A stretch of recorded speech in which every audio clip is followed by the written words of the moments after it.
it's so fucking loud. Christ. On a bike.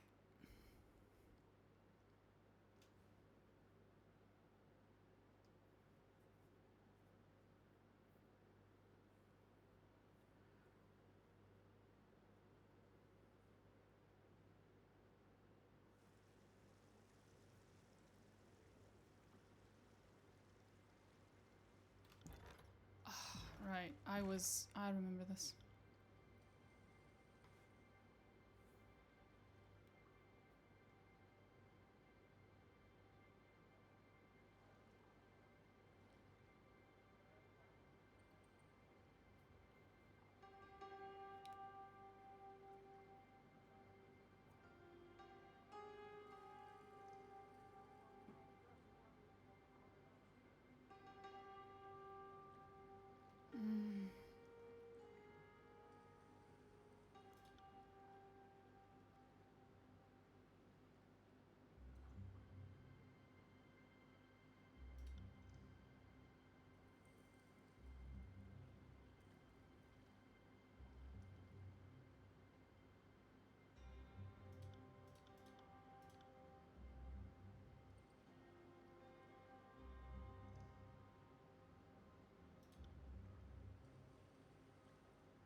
trying to figure out what I should do. I have several possible things that I can do. And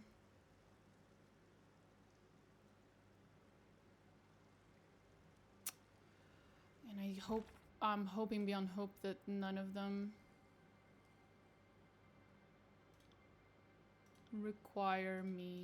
are like time sensitive, or that they will lock away other quests. I don't like this. On it. Like this at all. This is a whole new section. Just like that. I'm not even done with like my 2 other sections or whatever the fuck I was doing. I hate when that happens. And I have no way of knowing which one of these is like the actual main quest.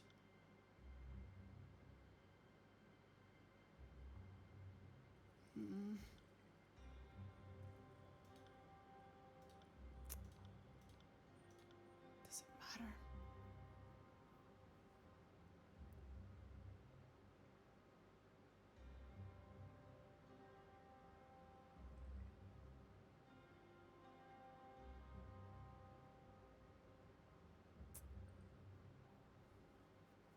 One second.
It would seem that my assumptions about this being the main quest might be correct. So we're going to ignore it for a while.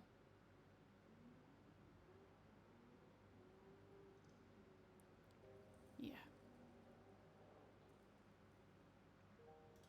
That leaves me with these 2. Fuck that one.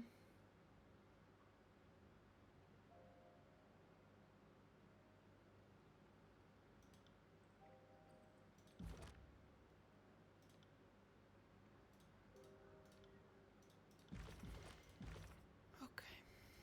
This is always open. This one's a main story. And these ones are different, I guess.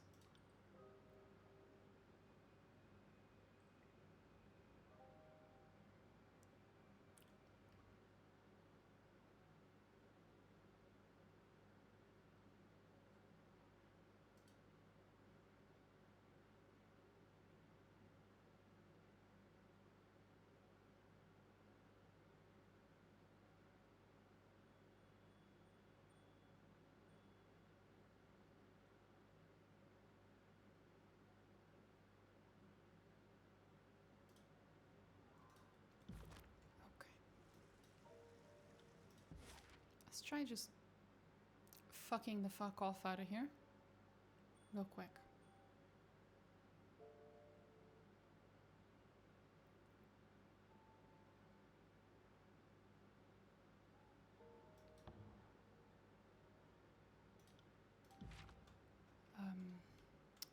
Because there was something I wanted to do down here.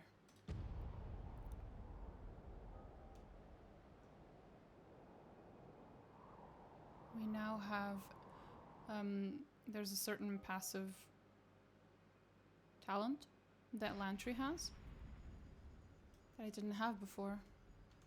And in theory, I can use it here. In theory.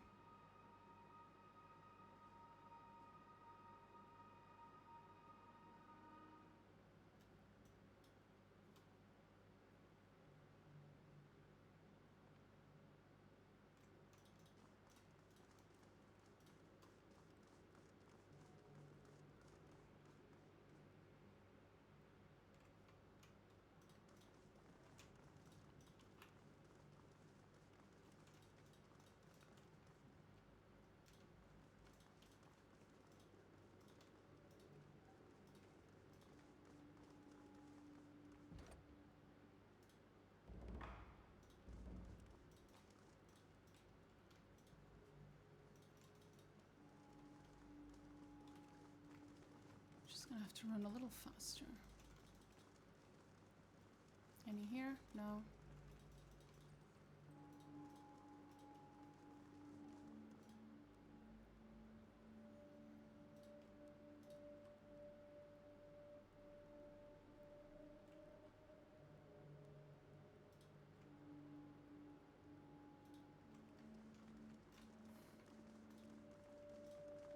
No, that's where we just went. Right. Can't do that. Shut up.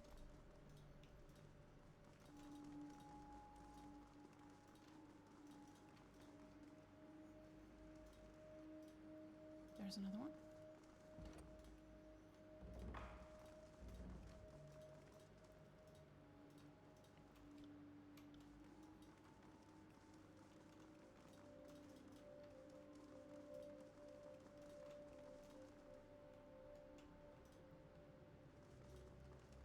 Nothing here.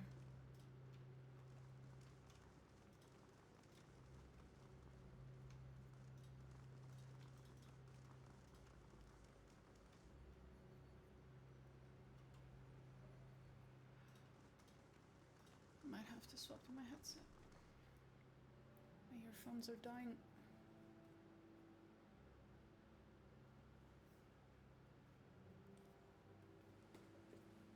Actually, instead of that,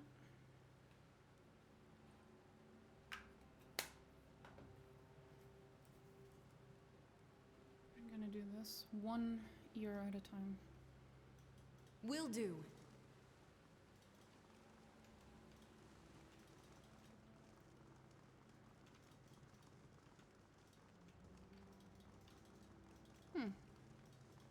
Still have no idea what to do with this one. Can't do that. Sorry, I can't. Oh, we're stuck here.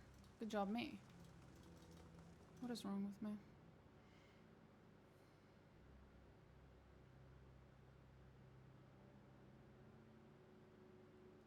There we go. We'll just have to go to the other side.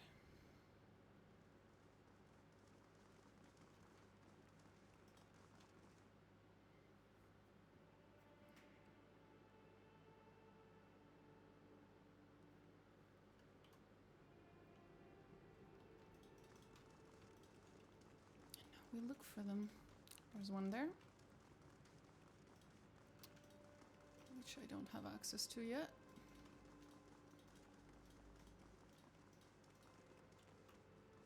But I remember how to get there. Over there, a way out has opened.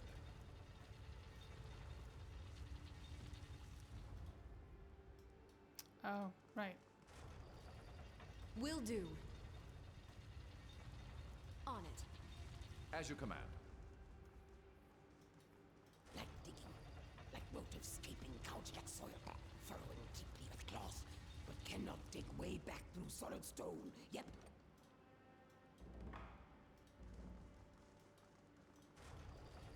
Okay. That's that. That's done. Sorry, I can't. Nothing. Okay, is that all? I think so.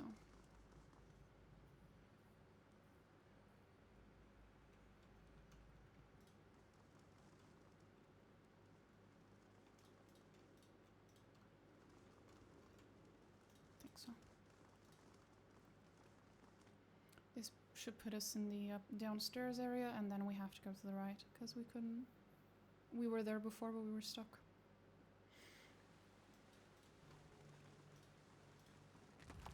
Right.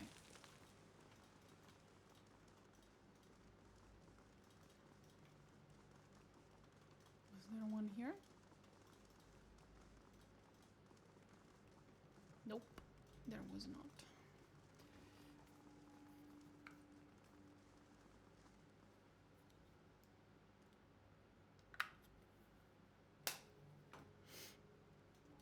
Sorry, I can't.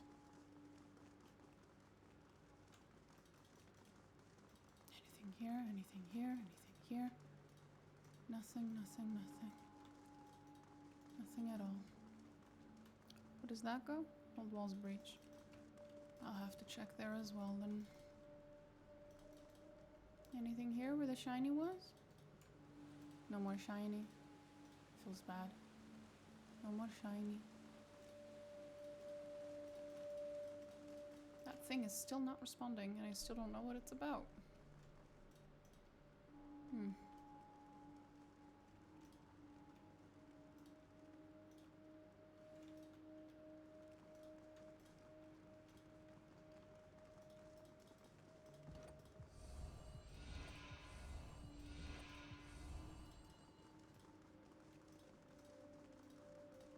Anything here? Nope.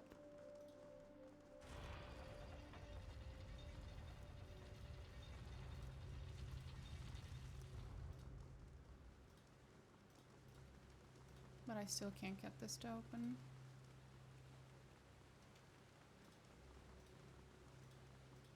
Not quite close enough. On it. Can't bullshit it. Come Sorry, on. I can't. Come on. Come on. You can bullshit it through the wall. Come on. Can't do that. Ah. No. Okay. Well, we got all the other ones. Just can't get in there. I still don't know why. This one and this one are both like that. There isn't one on the other side. I don't know what I'm supposed to do.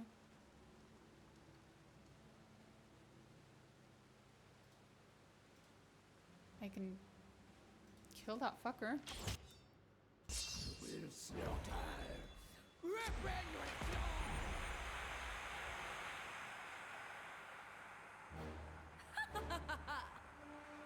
I don't know if that's gonna matter, but I can try.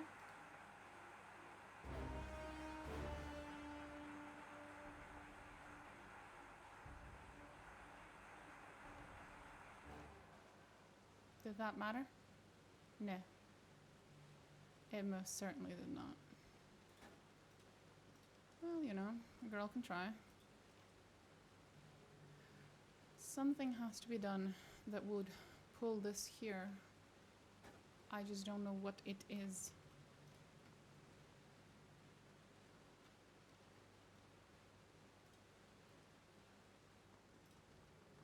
I really don't. Not responding to torch keys. Then what the fuck do you respond to?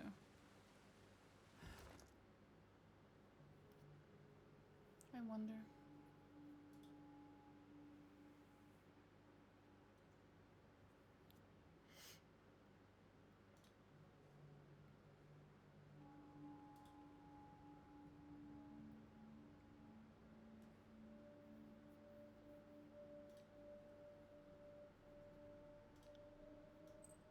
Finally, I get to use something older than me. Oh, bless him.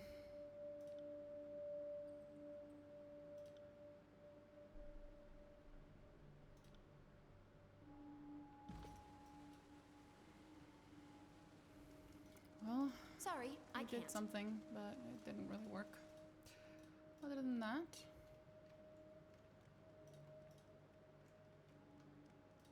we can go back, see if there's anything here.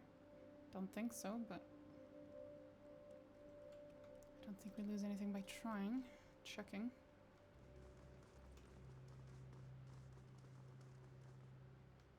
No, I think this goes outside. So, what Whatever's missing isn't here. Yep. Oh, the other dude's still here. Maybe he knows something. Yo! What's up? Do you know anything about those things I can't... those shiny things?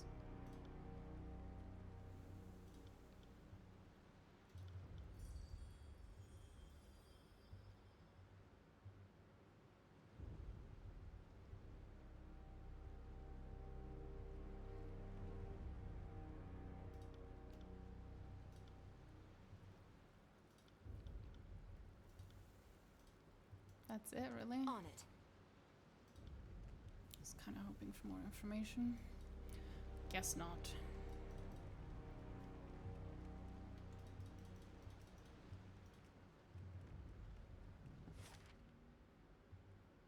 Well, we did that. We're currently here, I believe.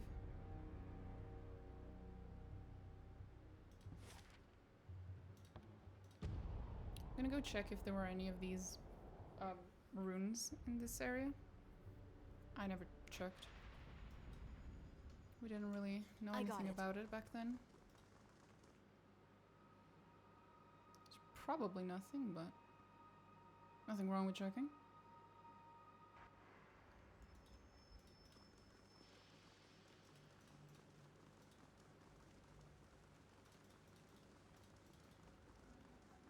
Can't do that. Can't do that. No, nothing.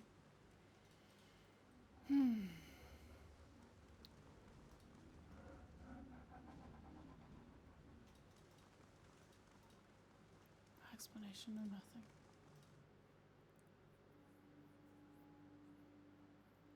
Just a locked door with no apparent way in. We had one in this spire, we had one in the previous spire. I wonder if the first one had it. Well, the first one was special. That was a thing. Right.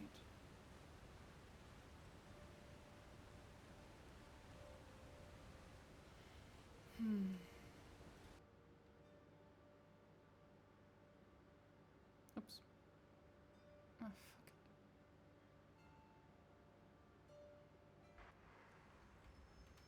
What's faster? No, it's still faster to get out through here.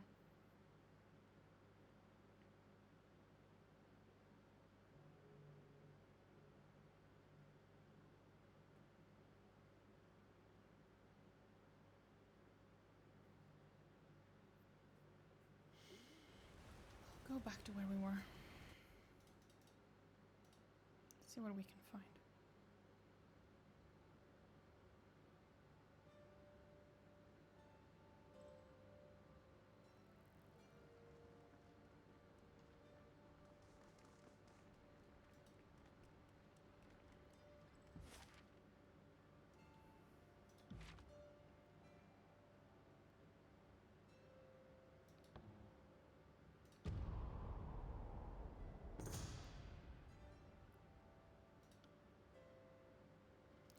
She, her husband, and her sister travel from their home towards the bastard city to bend the knee to the Archon of Justice and swear eternal fealty to the Overlord's glorious rule.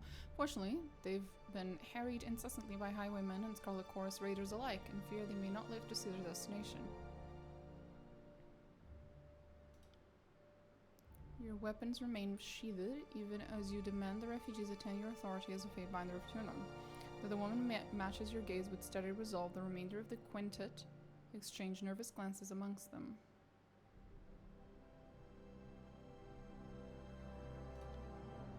By a brief, largely uncontested interrogation, he learned that these three individuals were members of the old aristocracy of Sunder.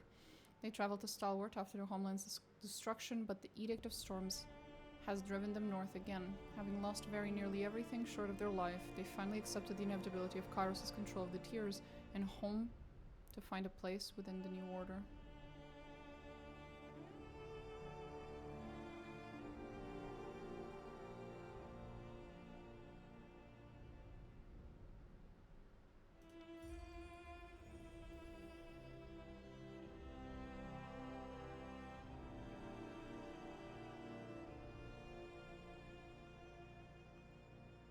you go. We got some extra favor with a bunch of different factions. Did not expect that. That's pretty fucking cool.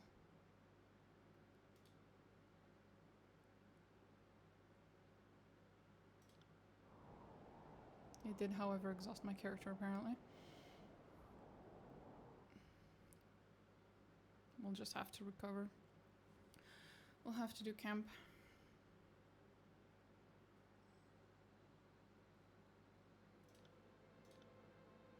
Which I almost never do, Lamau. On it. Can't do that. How are these fuckers doing over here? Are they still over here? Shouldn't be. They did move. Okay.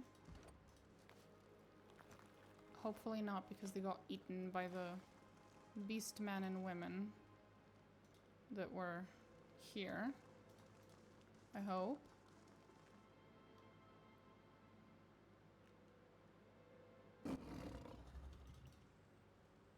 You didn't eat those poor people, did you?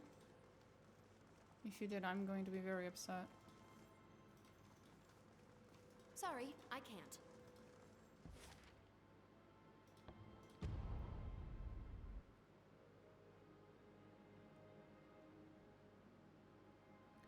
Well, we're gonna have to explore a whole new area, I guess. Can't do that.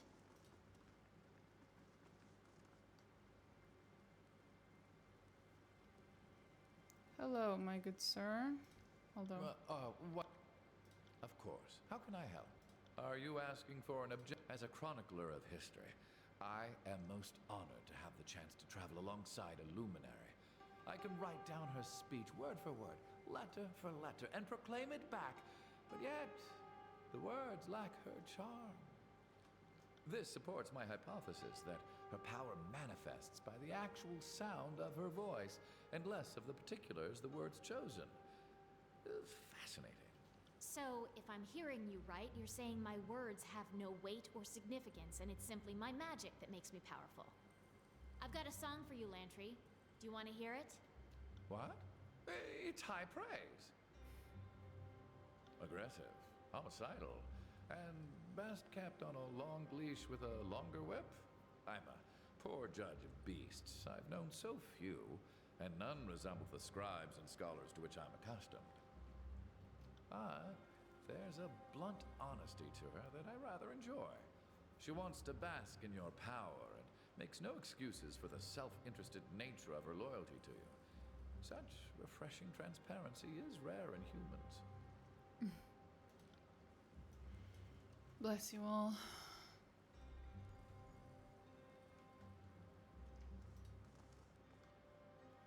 Fatebinder, good day to you. As you might have observed, your presence comes as a bit of a surprise. It's an unexpected pleasure, I mean, to receive an esteemed servant of the court. We've seen this yesterday. Plumbing the old walls for their secrets is one thing. Trying.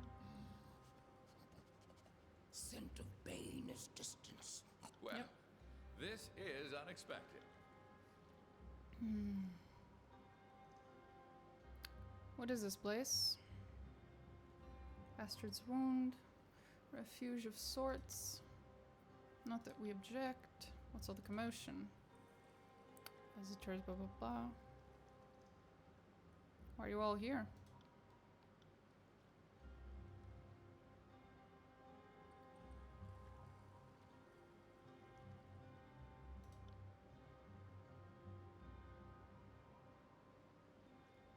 I'm not here to condemn the settlement yet. Oh boy, here we go.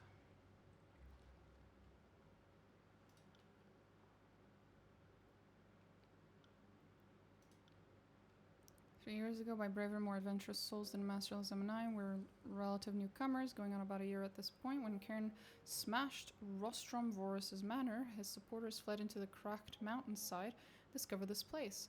At the time, life here with the Bane sounded better than life at war with the Archons. From there, the settlement grew in spurts. We are far off the beaten path, so visitors are rare. The few we've gotten have often made this place home. Not every encounter with the outsiders has been positive. When some disfavored found us, things got ugly fast. The bloodshed was limited, and the survivors joined us in the end, if a bit reluctantly. What do you know about this place? Remarkable place, is it not? We've no idea how old this corner of the old walls happens to be, but the tunnel leading into it came into being a few years ago. Karen's fury was unleashed in a battle on the top side, and whatever powers he used split under the mountains and fractured these old walls. Cracked the whole damn old walls in half, and now sunlight and water are here for the first time since ever. Make me wonder if there are other old walls like this that are hidden from view to those of us just walking around the surface. How'd you survive this place? What do you eat? Sunlight to cultivate crops on the upper levels, cabbage and ash roots, radishes, mushrooms even. The biggest challenge here is drinking water, despite appearances. It's a rather interesting phenomenon, actually. Something in the old walls environment leaches into the water and corrupts it, producing a most curious disease in the afflicted. There's no fever or chills, bleeding, vomiting, or what have you, but you will waste away over time as if one were starving. Tidecaster Wagstaff devised a method to magically treat the water, rendering it safe to consume and with curative properties for those already sick. Oh, there's a fucking Tidecaster. Now I have to get out and go grab Ebb. Are you kidding me? There's not enough people in my fucking group to account for all these people.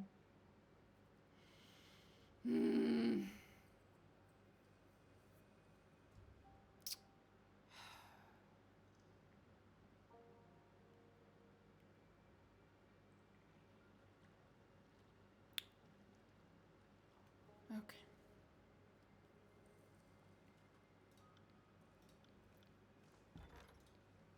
Fuck's sake.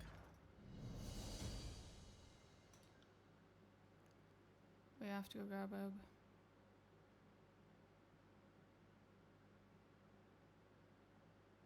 As I'm sure she will react, and she will want to talk to the Tidecaster and whatnot. Might even be a quest or something. Second. Okay, that's fine. We have to go grab Ebb. Right about fucking now.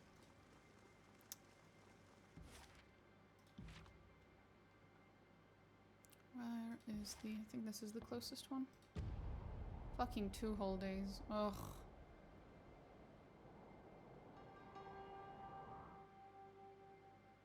Ebb.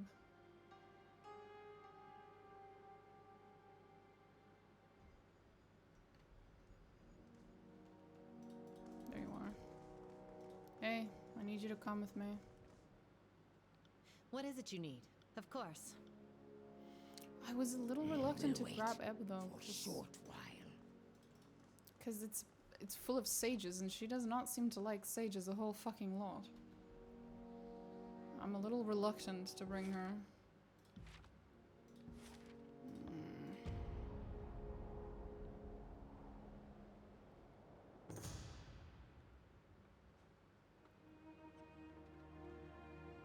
Oh? Some people... Some fate binders, maybe? Ba-ba-ba.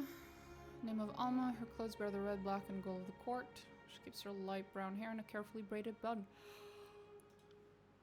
Fate binders, I travel in the Archon service. The car behind me is laden with supplies, all is at a reasonable price. Is there anything I can provide you? Sure. Interesting. Christ. Interesting indeed.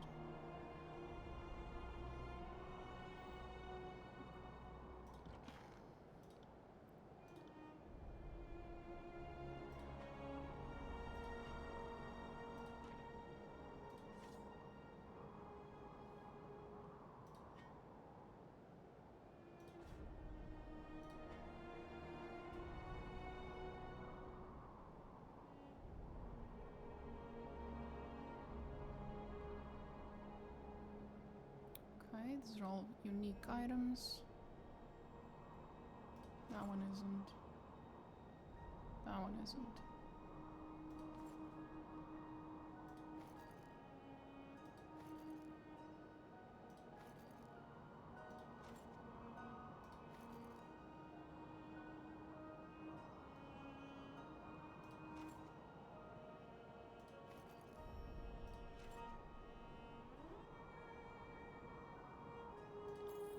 Thank you, ma'am. See you, ma'am.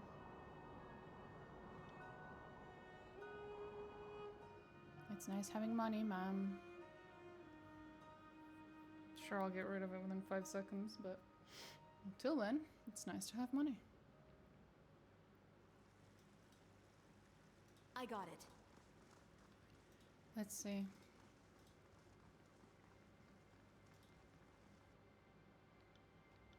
What?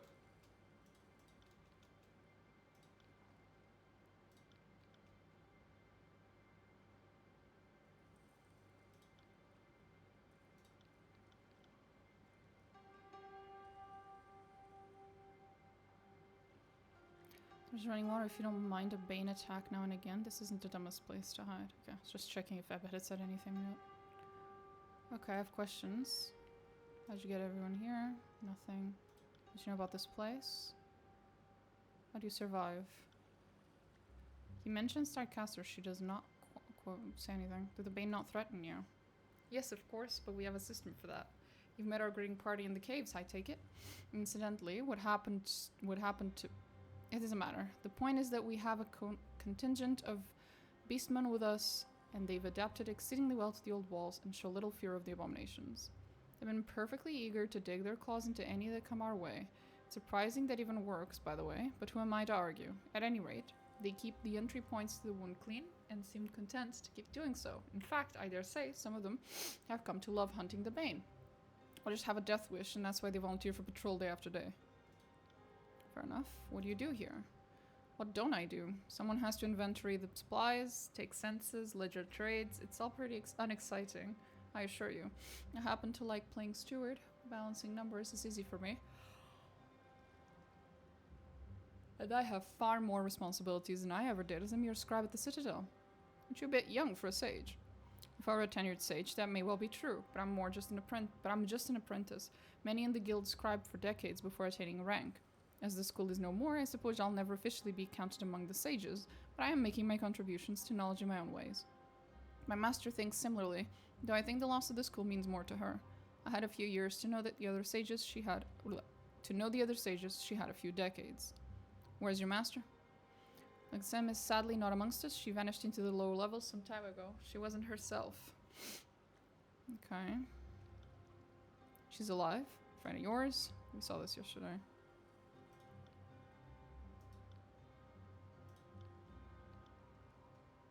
Christ on a fucking bike. Sorry, someone was calling me. It's like, almost like people don't know I stream at this hour. Her mind was dwindling. Yeah, we know that. Okay. Who's in charge here? That's a matter of debate at the moment. For a while, 2 men in particular led the settlement, Tidecaster Wagstaff, who has been here the longest, and Forgebound Master Yaspos. They made it possible to survive here, but rarely see things eye to eye. With the conditions here not so fragile, I'm certain they... Bodas! Sorry guys, I'll be right back.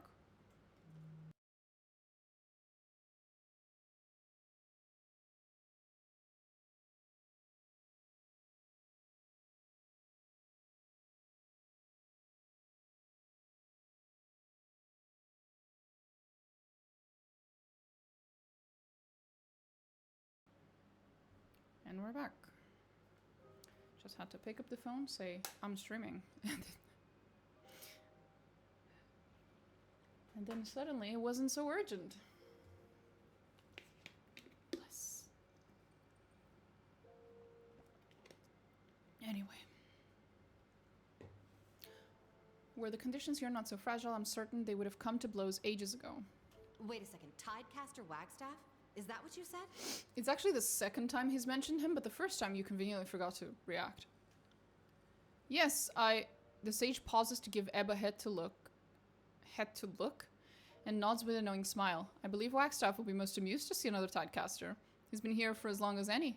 Most of the folk here credit him with making this whole place possible. Oh, I'm sure this will be amusing.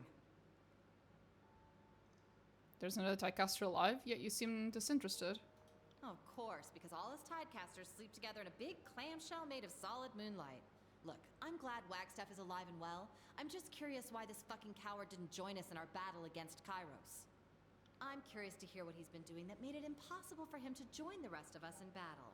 I'm just angry that Surviving? I can't play my last Tidecaster ever argument as to why I'm amazing and you should value my life over the lives of your inferior followers. It's fine. I'll adapt. You're considerably annoying to me.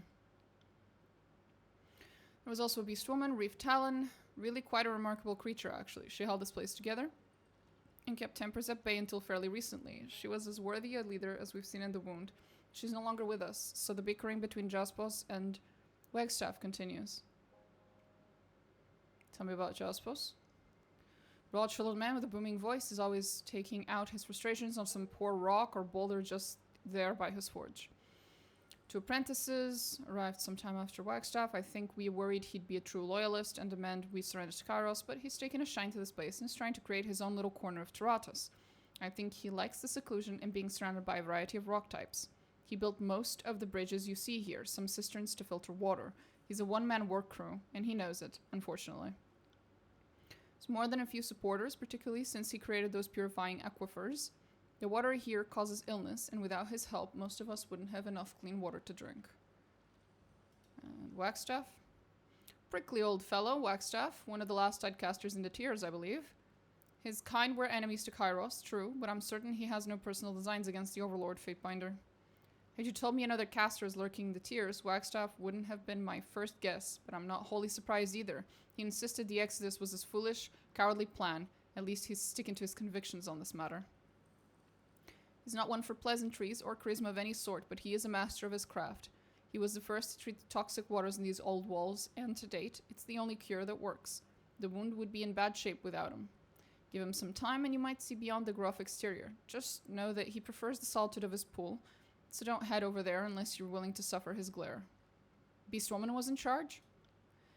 Reef Talon's the most unusual beast. She's a lot more focused, patient, and sensible than all the other beasts I've ever encountered. Anyway, Reef Talon was able to organize beasts and humans into effective patrols against the Bane. With her in charge of defense, casualties dropped. No Bane ever slipped into the common area, and disputes between beasts all but disappeared. At a certain point, it seemed foolish not to have her in charge. We've had a few beastmen wander into our refuge, and I don't know how or why, but life here changes them. I don't know if it's the Bane, something in the water, something about the magic of this place. After a span or 2 living with us, most beastmen just seem to become a bit more civilized? Relaxed? Maybe speak to some of our beastmen. Perhaps you'll agree. What happened to Reef Talon? She had a mystic gift, or so we thought. Her touch brought everyone, the wounded, the sick, the dying, back from the edge, but it changed them. The curse wasn't noticeable at first, but seemingly without fail, those healed would slowly but surely stop sleeping. A minor malady at first, but a cumulative one. As days and weeks go on, they lose themselves. Depression, malaise, paranoia, unending onto itself. My master Lexem was treated by Reef Talon, and in her case, she lost her ability to work magic. Between this and some disputes about whether it's proper for a beast woman to lead humans, it resulted in Reef Talon leaving the wound. Disappearing into the depths of the old walls, many of the sleepless followed. The sleepless that left haven't returned, so it's hard to be optimistic about any of this. That's an unusual power. Can't say I've seen it before. I regret not being a better student of the Beastman magics, but I concur. This is most unusual. What's stranger still, Reef Talon did not boast about being a mystique, and beasts are nothing if not boastful. I have a hypothesis. Perhaps she slew so many Bane, their sickly powers have soaked into her very touch. But it's just speculation. All I know for sure is scores of lives were inadvertently ruined by her healing gift, and folks here have some complicated feelings towards Reef Talon. None have recovered, unfortunately. The end result appears to be inevitable. Still, I can't help but wonder if Reef Talon could have corrected this. It's a shame. You should know, Fatebinder, that there are a small number of people that have been treated by Reef Talon but haven't fully lost their grip on things. Yaspo's apprentice, Isley, for one. It is, though, just a matter of time until the worst sets in.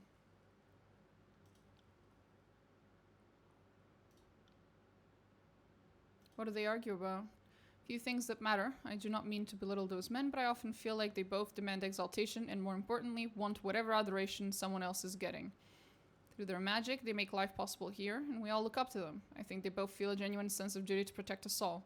Too bad they don't get along despite this shared goal. Talk to them directly, you'll see what I mean. Keep in mind, things weren't always like this. Reef Talon had a way of keeping things civil, but since her disappearance, old grievances have reemerged. What do you do as the town steward? Practical affair, tracking inventory, organizing events, so it's not intellectual demanding. Okay.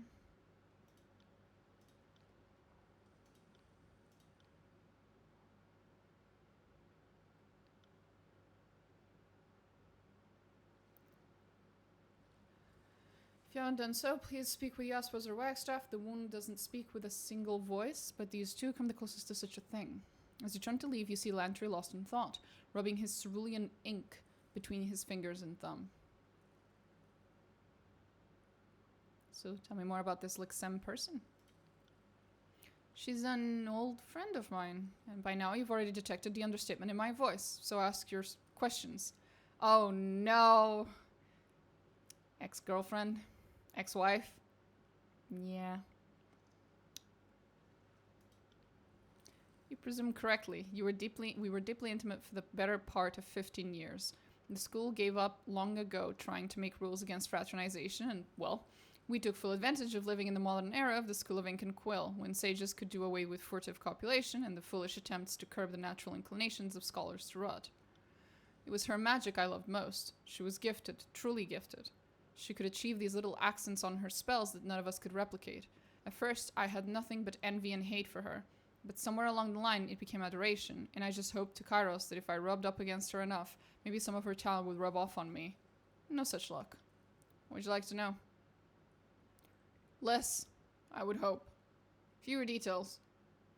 If you were so close, why didn't you flee the Citadel together? There was a time when we were inseparable. I learned much of my magic from her, and her from me. We are each other's mentor and student. It is a very special sort of bond. But it was a relationship that I fouled through my own convictions. In the years before Kyros' conquest, I urged our school to surrender. And urge is an understatement. Rabidly advocate would be a more apt description.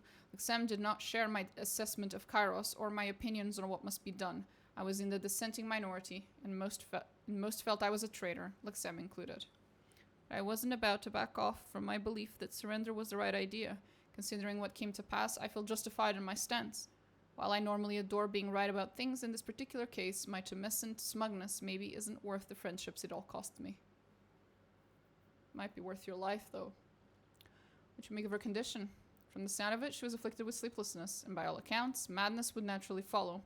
But if she's down on the old walls and enfeebled, she'd be easy prey for the Bane. Heard of anything like this before? Well, there are all manner of magics that kill a person slowly. Where to begin? I'm more perplexed that she, and by the sound of it, others too, were first healed and then grew ill. Do you think there's a way to save her? My mind leaps to the worst conclusion, that like a severed arm, the damage is irreversible. Maybe if she got out of the old walls, maybe if she could be drugged into sleep, or I don't know why I keep speculating. I doubt you can make that promise, but things all the same, so just state, afflicted me after I tired of writing without pause for days on end. I'd ask that you put me out of my misery. Deal. Come to think of it, you look a little off, Lantry. Quick, fall asleep at once, or I'll have to assume it's time to euthanize you. Eb, I hate you. Eb, I'm not gonna lie. I fucking hate you. Genuinely. Forget it. If I become sleepless for all time, leave me at a brothel to die in the company of a less troublesome woman. Holy shit. True. So you two worked on the Chronicles together? Two members of a team spanning generations, but yes, we both contributed to the Chronicles. Long bouts of field work and longer stretches of authoring our findings suited our temperaments. My colleagues insisted original research was the way to make a name for myself, but the accounting of everything is a cause greater than us all. Lixem saw the Chronicles as half record of things that were and half record of how things ought to be. To her, each moment we record offers universal insights into how people will act in the future. I take the more modest stance that you can't stand in the same river twice, and the same general can't fight the same war twice. So history is of limited predictive power. Forgive me, you didn't ask for nuances of our philosophical debates. What you make of these chronicle fragments yet tasked us to find? My heart sings every time I can safeguard a text against destruction. Still, there is something bothering me about these writings. Let's look around a bit more, shall we? Ask me again when I have a few pieces to compare. That was a lot, buddy.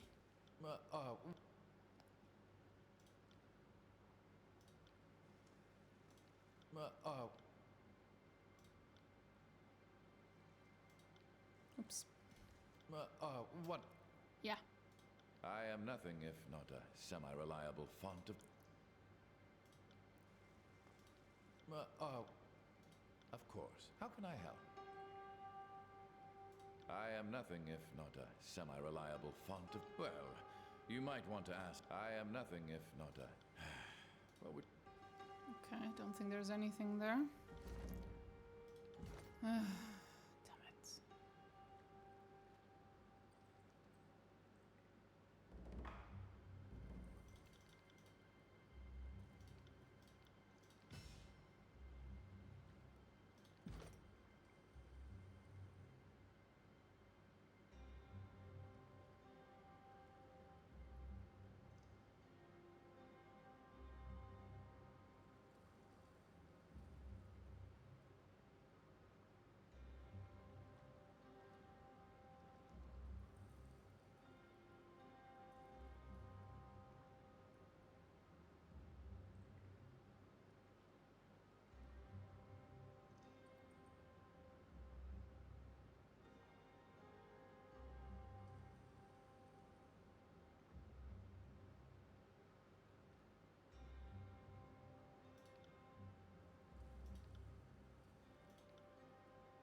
Ooh.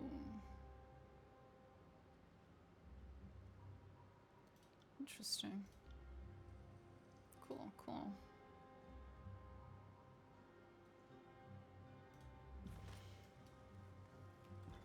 Okay.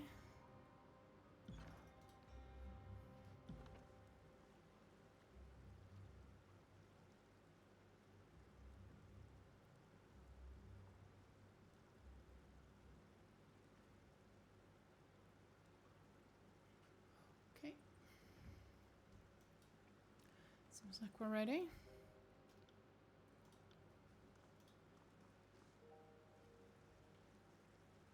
And protect Master Yapos. Reaver.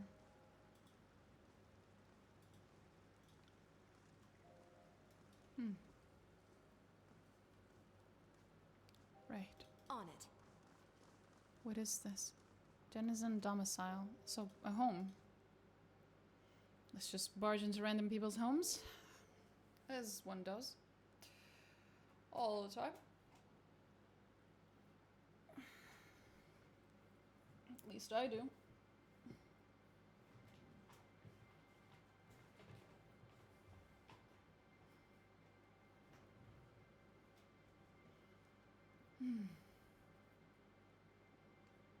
Hello.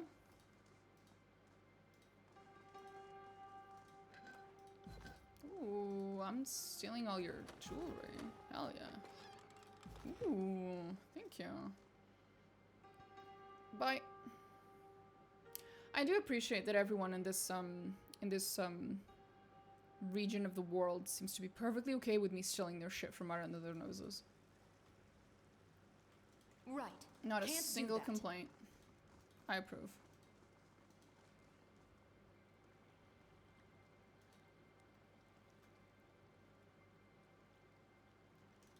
Well, they have water, a little sunlight. A shame the neighbors are floating abominations. Yeah, it's not great, but you know, one makes do with what one has.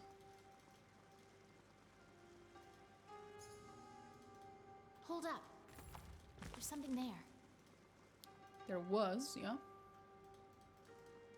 There Can't sure do that. was.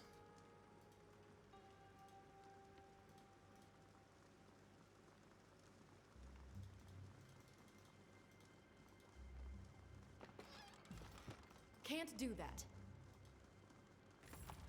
I do appreciate how much they let me just steal. This is great. Oh. You are Bastard's Wound. Fatebinder, greetings to you. He bows deeply in the style of Northern Tiersman nobility. Rostrom Lenk, son of the late Rostrom Volus. I saw you in the Bastard City Roost shortly after Tunon's arrival. We've come a long way from then, haven't we? You'll want to speak to Wagstaff or Jaspos before you get settled in. The former is down by the falls, the latter in his forge. Of course. Sorry, I can't. I see the Tidecaster has made himself at home in these flooded halls. Clearly. Grave light. These crystals shimmer with a collected glow of what little radiance from Tarata's grave filters into these depths. Interesting. Yo, what's up?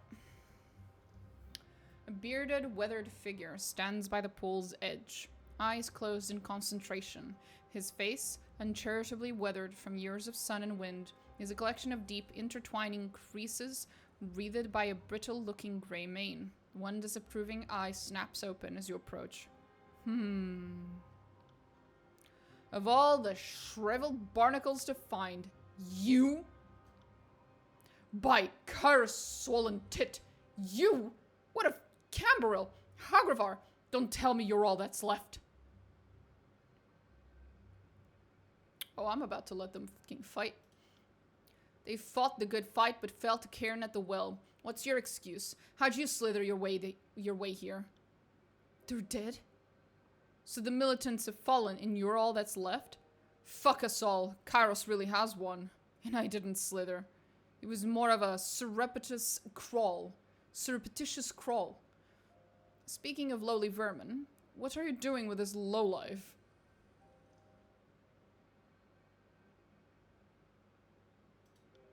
This one? She's with Kyros. It's sort of a long story. More importantly, what are you doing here? Not sure if my emphasis is on you or here. You think you and those salty old queens you so adored were the only casters unwilling to flee?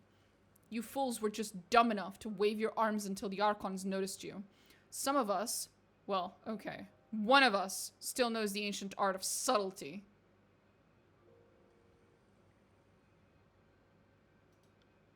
Ah, yes, and what's more subtle than... What is it you're doing here? Restarting civilization in the old walls? Did you travel the tiers looking for folks who wanted to commit suicide by Bane, but needed a group setting for that extra push to get it done? Hardly. I came here to be left alone, but I'm just so damn charming and attractive society found me, and I didn't kick it out of bed. Don't belittle what we're doing down here. I don't visit you in your brothel, slap the dick out of your mouth, and tell you how to be you. Holy shit! Need me to give you a moment? A moment? Hardly. I can't think of the last time Wagstaff had kept up this banter for more than a minute or two. Ever since you aged into that face of a worn tangerine, we've all had problems keeping things up around you. Holy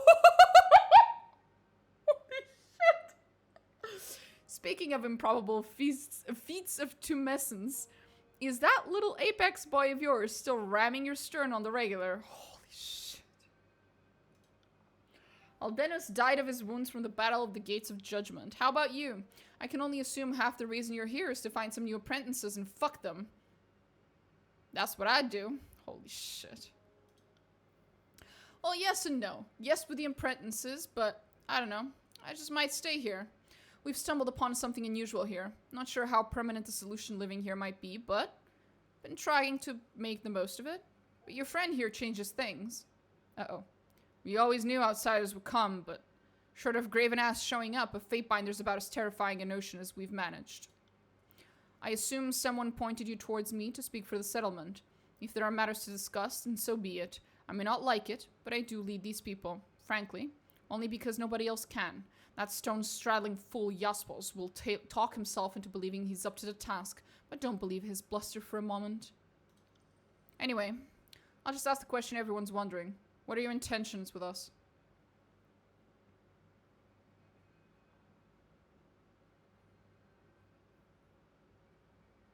For now, the settlement may continue to operate independently.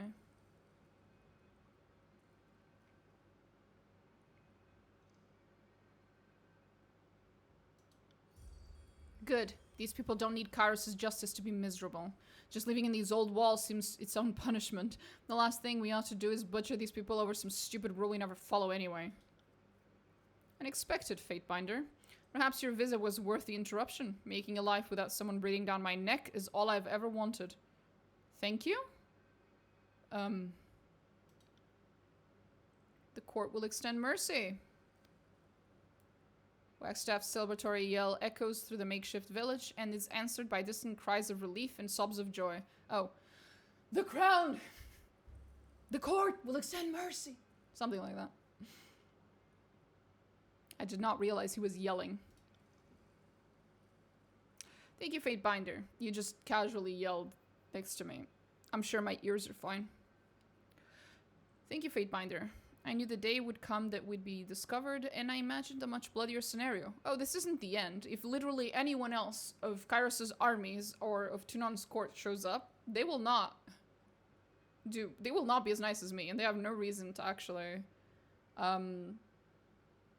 like, keep up my promise, really. In this regard, I'm happy to be made a fool. Life here in the wound isn't easy, and we always assumed outsiders would bring death, not help. Your leniency is the sort of surprise we needed in these difficult times. And though I never would have guessed this, your arrival may be the sign of good things to come.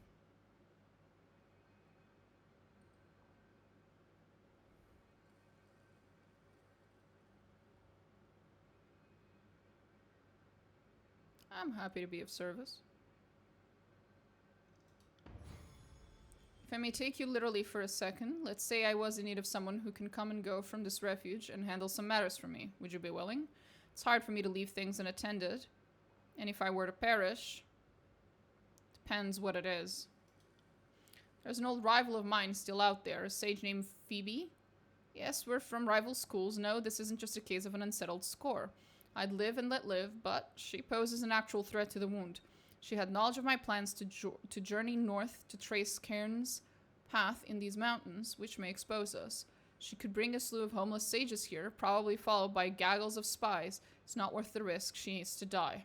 The problem is finding her. We had a mutual contact, Melita, who used to spend this time of the year in Lathian's Crossing. I've seen Melita. If the two are still in touch, she'll be able to point you in the right direction. All of Bastard's wound would be in your debt, most of all me. Can I trust in your help? How do you know her? Over a decade ago, the School of Tides and the School of Ink and Quill tried, yet again, to discuss peace. She represented her school. I was forced to represent our end of this fruitless mediation. Mediation. It was all a farce to get to know a few of us. Figure out who should be spied upon. Several span later, some of my work was discovered by the sages. Fucking word thieves. Every last one of them.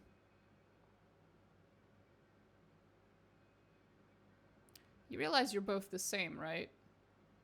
The only argument you have against their school is that they're, like, writing down all this knowledge, but then they don't share it. But clearly, you also don't want to share it, so I see literally zero difference between the two schools.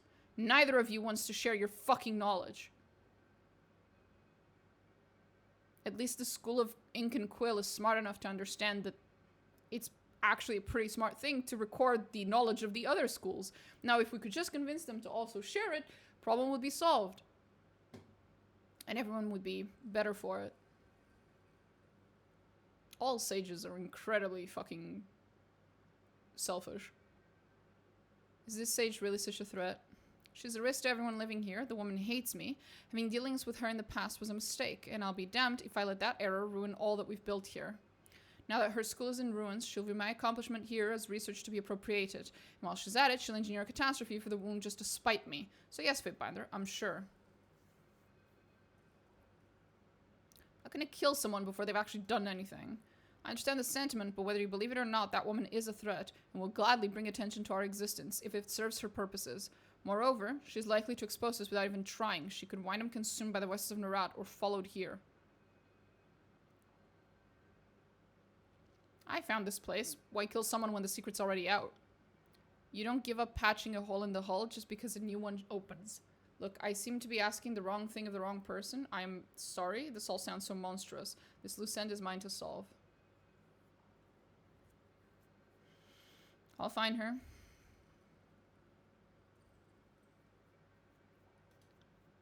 One more thing. If you do kill her, be sure to gather her belongings. Very important. That's the one way I can verify that you found the right sage. It would also mean a great deal to see my old scrolls back. On the off chance she still carries them. It is a petty and vain request, but if you've been robbed before, you probably know the feeling.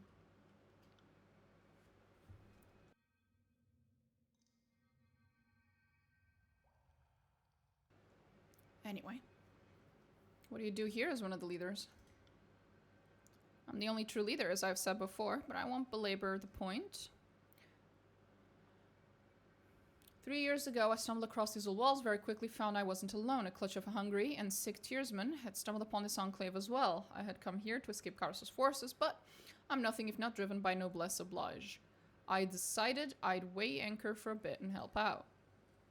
Water was both the problem and the solution. These refugees were surrounded by it, but couldn't drink it without picking up whatever old walls-induced disease lives within it. Withering rot, we call it. What's wrong with the water down here? Streams that run through these old walls have something foul about them. Some suggest that Bane do their business upstream and that taints the water. I suspect the problem's less scatological in origin, but likely mystical all the same. Whatever it is, it leads to fevers, seizures, eventual death. I've been able to concoct a remedy, if administered in time, and I can mix this solution with water to make it drinkable. But untreated, the water here is a death sentence. And these people just accepted your leadership. Did I knock them around first? Is that what you're asking? No, they were survivors of some battle where Cain brought a keep down on their heads and opened a route to this enclave in the process. They were starving, lost, terrified of the Bane. They came to me for help. Since my magic could keep them safe, times sure have changed. Folks begging a Tidecaster to save them and all. Strange how the general attitude towards our school shifted dramatically when Kyros' minion marched into town.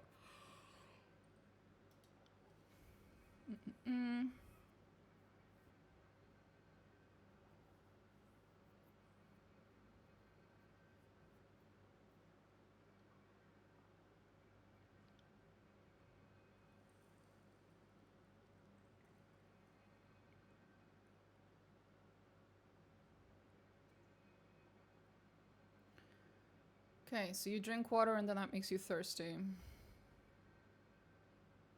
That just sounds like salt water.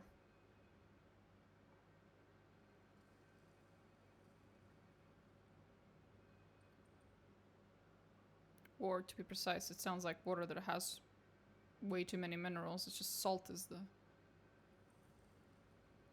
more common one that will do this effect, have this effect. It's a trivial matter as long as I'm here. Making a solution to purify the water is a simple matter. I make life here possible. It's a difficult burden. I'm honored. But I'm honored. My talents are put to good use. Tell me about the Tidecasters. She didn't wax nostalgically already? Kill me.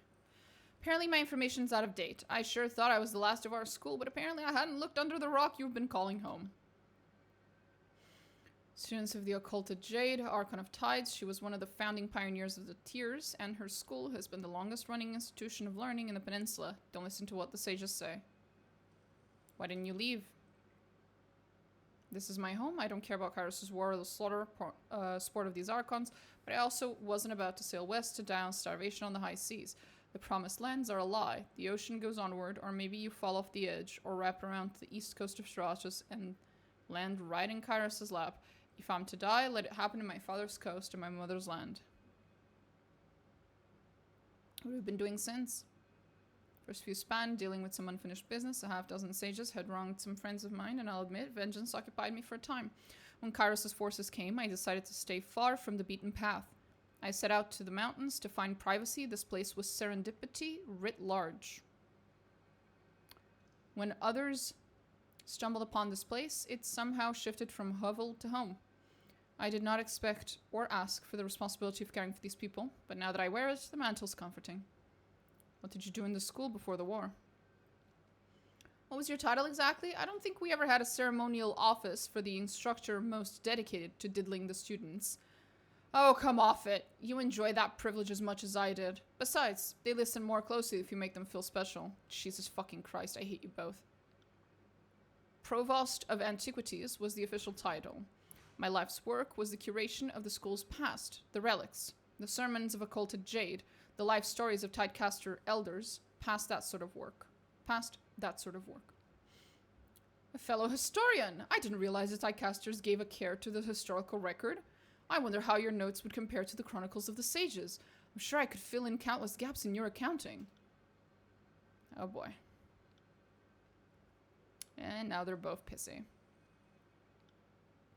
Ah yes, let the historical record note that Lantry takes the hint.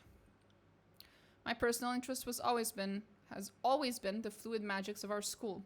Most of the school embraces the mighty power of Gravelight. I almost can't blame them. For me, water, mist, ice, and fog have always been more immediate, more real, more worthy of understanding. Why didn't the Tidecasters student fight Kyros? If I may be so bold as to answer your question with a question, why do you think it was? Not many folks seem to know the truth, so I'm curious what one of Kyros' soldiers believes happened.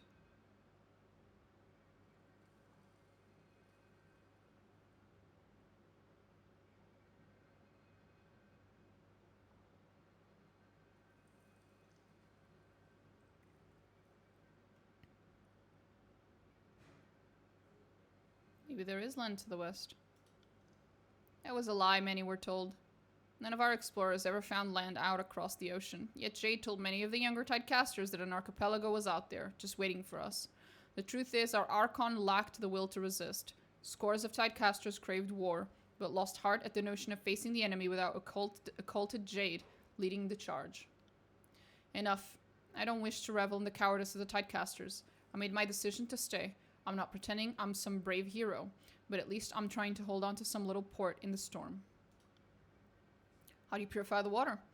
Impossible to convey the intricacies, but suffice it to say, I must infuse water with Gravelight energy. This, combined with trace amounts of alcohol and beastman blood, counteracts the mortifying effects of the old walls' water. I see that look in your eye. Worry not, the beastmen willingly give these vital fluids when they can. It's a tiring process, but it produces clean and restorative water. Jasper's product is an amateur's imitation and will never sustain this place in the long run. That's why I've taken on Insipid moniker as my apprentice to safeguard this process, and unlike most, she knows just when to stay out of my way. What should I know about Jasper's? If only that rock pounder could just shut up. He loves the sound of his own voice, like, because you don't. Unfortunately, his forge is on the upper level, so his soliloquies flow down here to ensure my misery. This place has better acoustics than the Academy of Tides. Lucky me.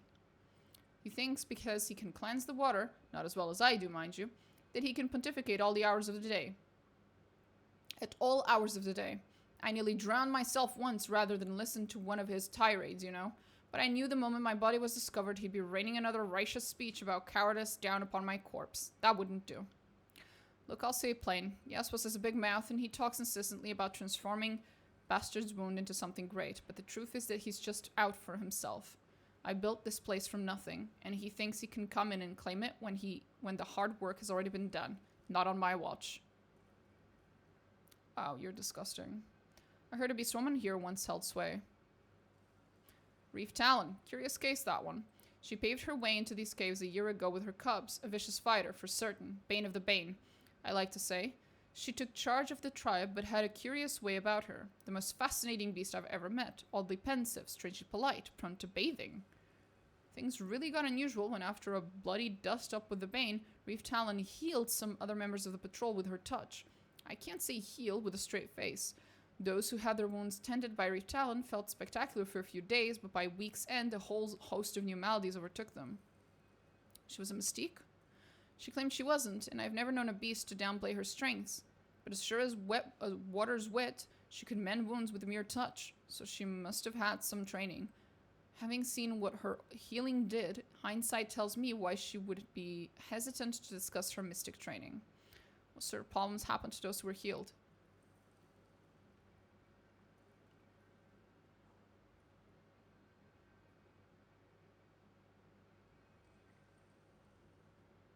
They just couldn't sleep because everything else is just a consequence of not being able to sleep.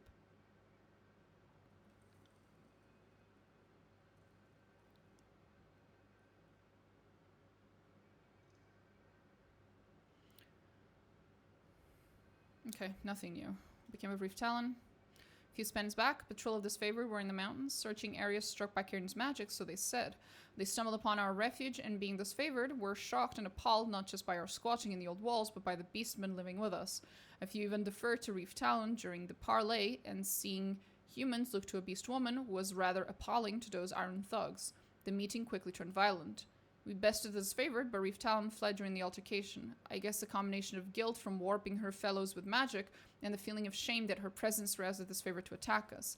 I have no proof, but I think Reef Talon fled to save us from her. There's plenty of folk who hate her, but I for one don't think her actions were ever malicious. Protecting this place is all she cares about. She probably realized she had to go to save us all. She fled deeper into the old walls. Yep.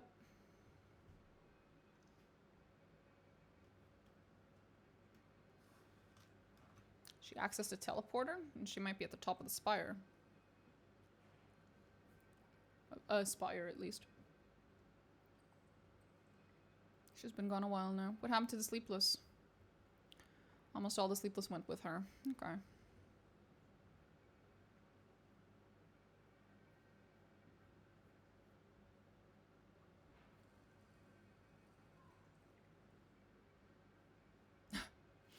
Easley, a woman whose life is already marred by the tragedy of wedlock to Jaspos, was the last person healed by Reef Talon. Why are you such an ass? She is still cogent. Who knows how long that'll last, poor woman. The Sleepless grow more detached from reason with each day spent waking. I half imagine most went into the old walls to find death at the talons of the Bane. If I lost the ability to rest, if my magic was taken from me, I'd probably do the same. Oh my god, we're done? Are we fucking done?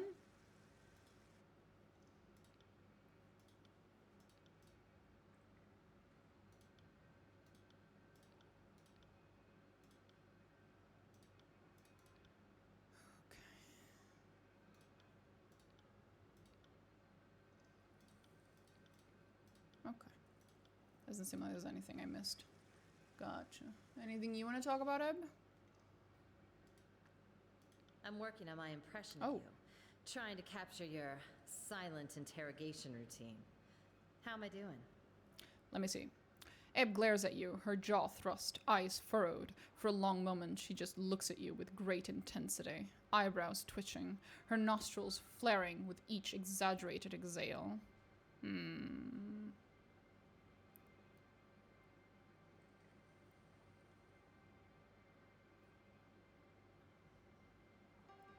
Strike your meanest pose. Needs more implied violence.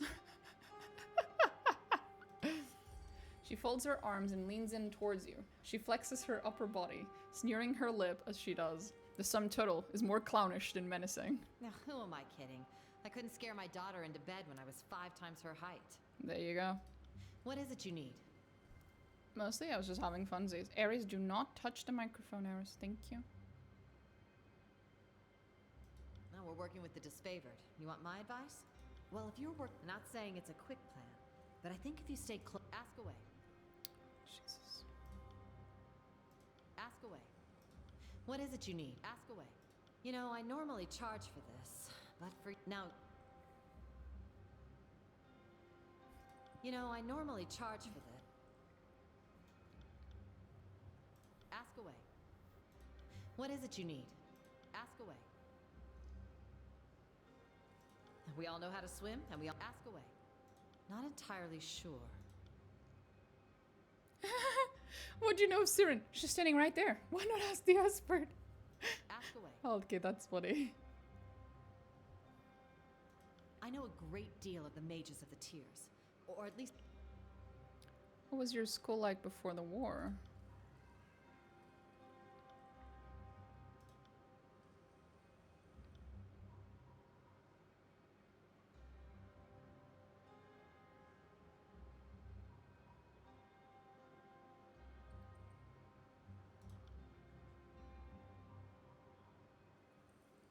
I know a great deal of the mages of the tiers.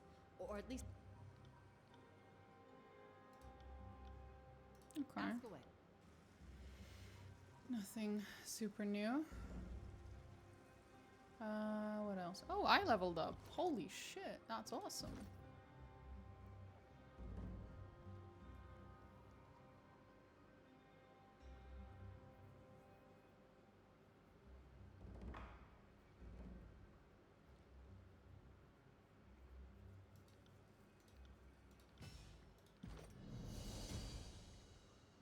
Target an enemy, then launch multiple projectiles into the air. Each one strikes a random enemy within the selected area, rooting them. Oh, that's beautiful. Sounds great. Eris, please. Please. Stop licking. Stop licking the damn thing. Thank you. Jesus Christ.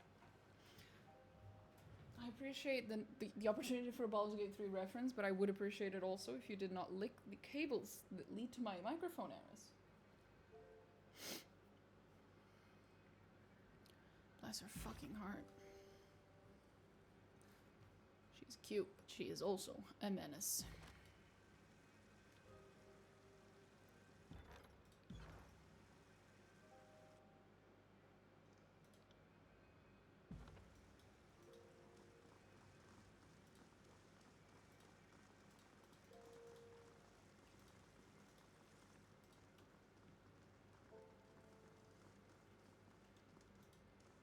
So, am I allowed to talk to you guys now?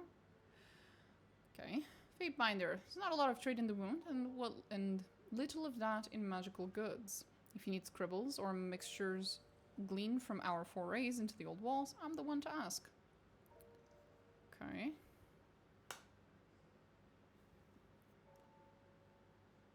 What can you tell me about Bastard's Wound? Not a bad little place to carve out a little life. A bit of life.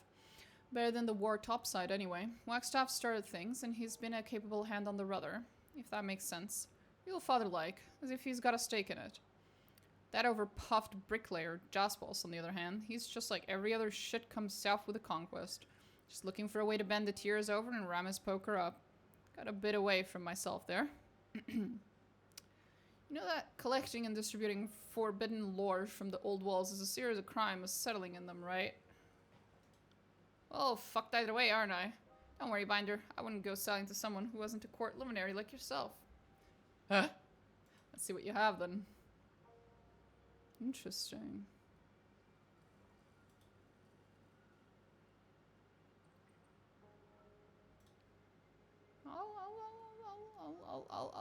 I'll grab it. I'll buy it. Seems interesting anyway.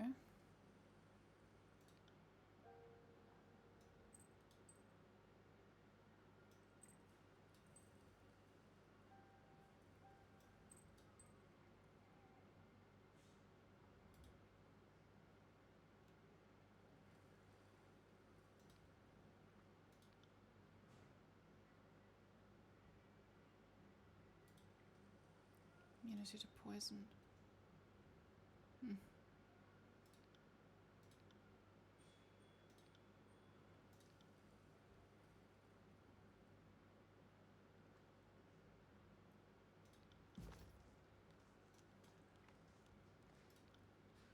What is it you need?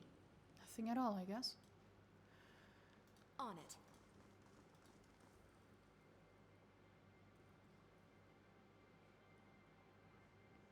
Tell me about yourself and Rostrum House.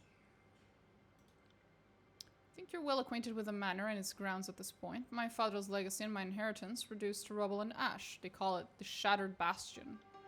Rostrum House is but a memory. Now, prior to Kyros' arrival, we were a successful merchant family with routes that extended from Azure's capital to Arden's coast. My father never married, but that didn't stop him from asserting control over these lands.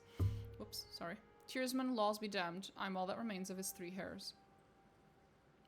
What do you do here personally? Should you be leading the settlement or something? Is this a face worthy of leadership? No, I lack my father's ambition. I've seen where it leads. Besides, I have little to offer these people, beyond the memory of more optimistic days. My father would be enraged if he saw me today, pacing the mushroom beds or leading swine to slaughter. This life may not be worth much, but it's something at least. How was the manor destroyed? My father's optimism was to blame. Before the Overlord's forces even set foot in the Bastard Tier, my father, invited tiersmen to all persuasions into these walls to resist Kyros. Didn't matter who they were. Once the tier fell, Cairn arrived to make an example of my family. That monster sundered the whole damn mountain along with my home. My family was killed by the very walls meant to protect them. I was the luckiest, merely pinned by the stone column I clutched as the floor heaved from Cairn's onslaught. Eventually, a single finger extends downward and points at his right leg, heavily scarred and bent at an unnatural angle. My fighting days are done. Fatebinder. Even if I hate the Overlord more than ever. That's highly unusual for your father to claim land ownership. He didn't cleave to tradition. I'm sure that passing women the land and stuffing men aboard the ships made sense when our ancestors needed cleaner lines of inheritance. Men drown, so women wear the crown, as they say. My father never set foot in water. It goes to show you how you can overcome any eccentricity if your coffers are full of rings. They speak more persuasively than you or I ever could. You're not wrong about that, buddy.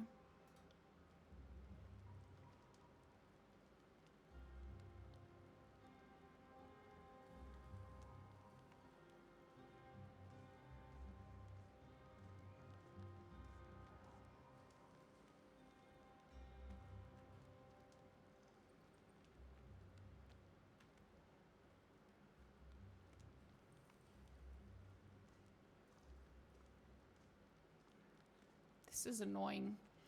I need the fucking beast woman with me. But every single one of these 3 people has something, has like a connection to this place. Siren is the one that like, maybe I could drop Siren and bring the beast woman instead. But Siren, she had these like items, that she, was interacting with. Fuck.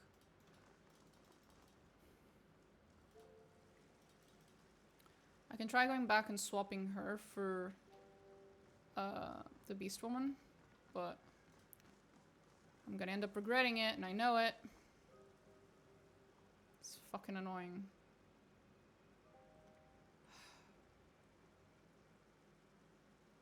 I'm more inclined to just swap out Ebb. She's fucking annoying the shit out of me.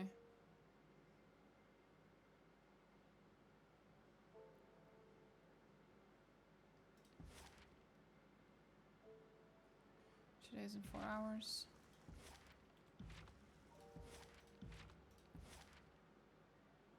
Today's in 4 hours. It's the same shit. Doesn't matter.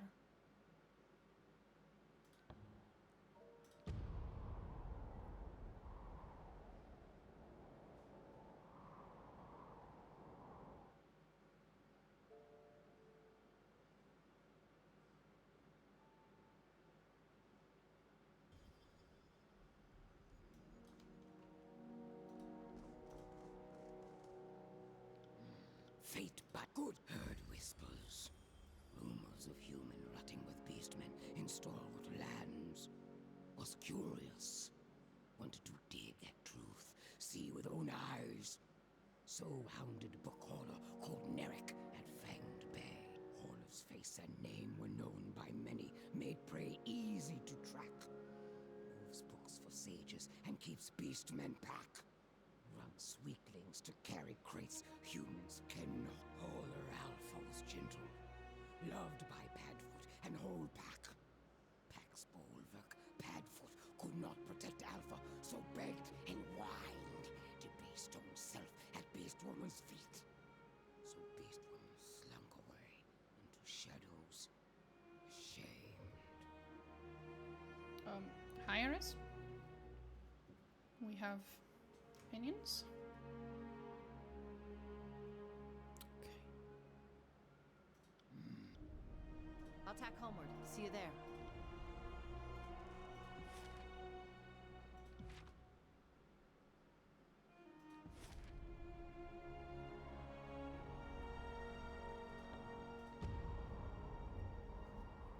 What is it? What the hell do you want? What? Yes? Do you want to say hi to stream? Do you want to say hi to stream, Eris? Here, say hi. Opa.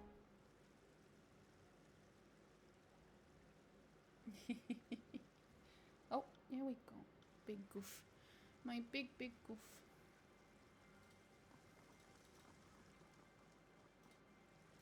Let's go back and see if she has any interactions with any of the dialogue that I have with that guy.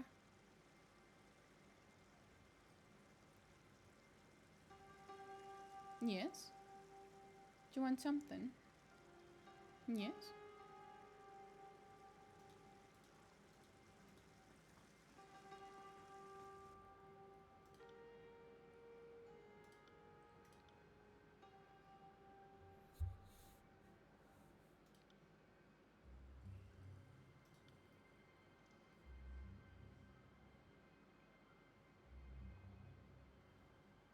One second, I'll be right back.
I'm back.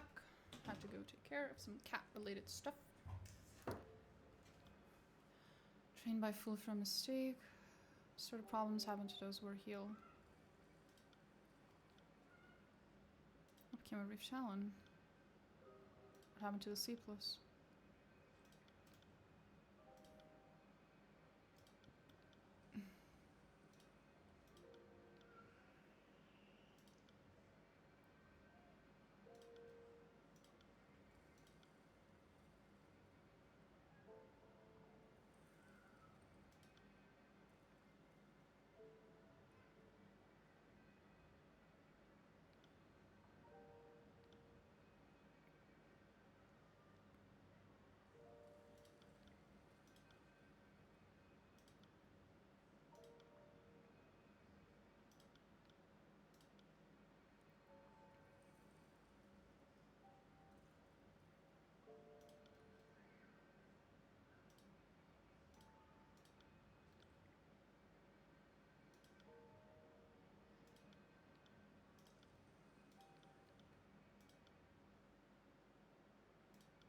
Okay. I got it.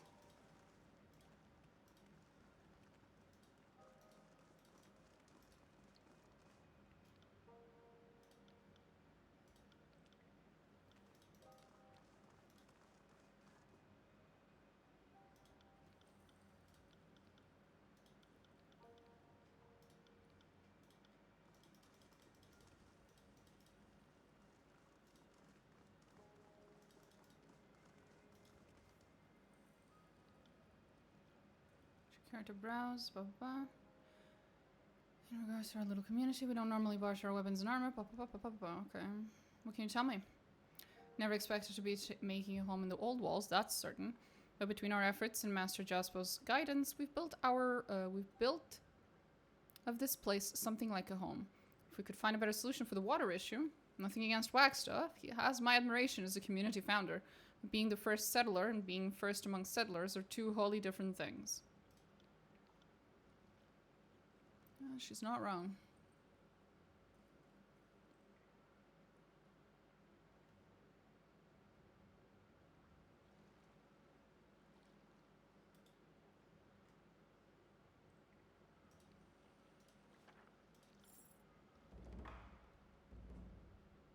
That was free. Thank you, ma'am. For giving me stuff for free.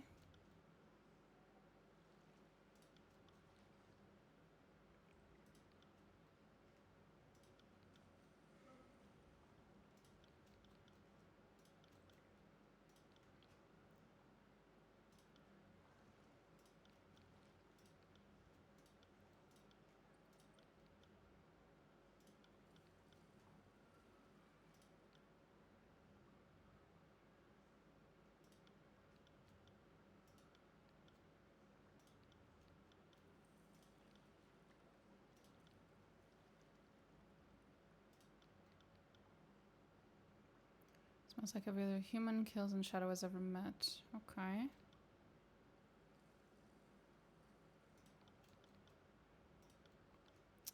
Just trying to see if we got anything I got it. from her.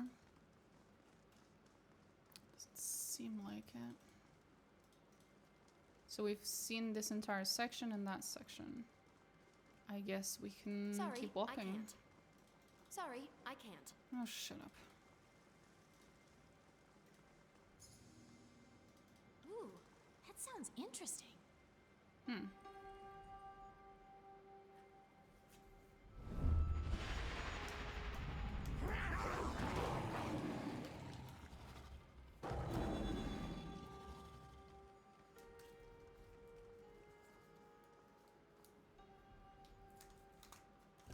Interesting.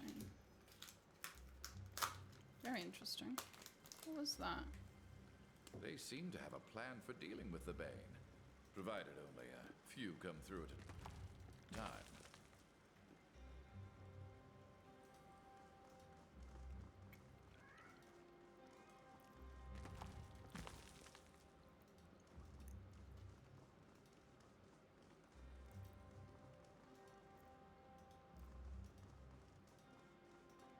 Sorry, I can't.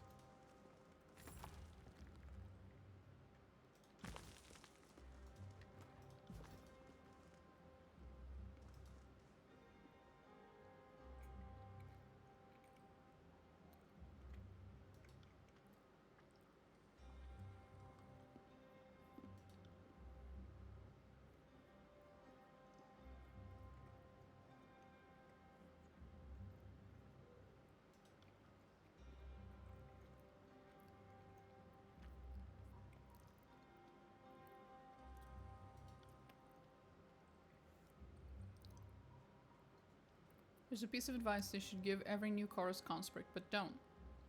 Oh, you poor pathetic fool. You actually asked the voices for a nickname? You know the Archon's an artist of suffering, don't you? I could have been in shits for days or bleeding sores. If I'd waited long enough, even hindsight would be more appropriate. What do you do here anyway? Whatever Wagstaff wants. Yes, you can call me an apprentice. I can read, which is more than most can say. It's more subtle than the red work of the chorus, but I don't mind a change of pace. So the blue is to honor Wagstaff? Exactly. Fucker iced half my gang with a spell, so now I fight for him. Those are the rules. In a twisted way, I think the voices would approve. Not that his approval is any safer than his wrath. Fair enough. Oh, she fucked off. Okay.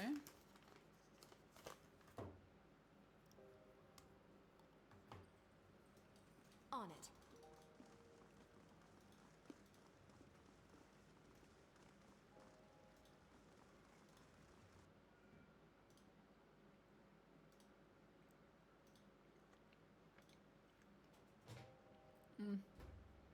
Sorry, 1 second. I need to grab some water.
Okay.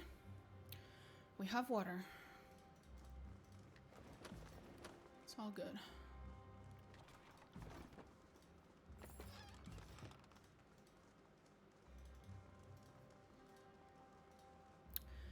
Some random person's home. Just stole everything from it. Oh, 1 second.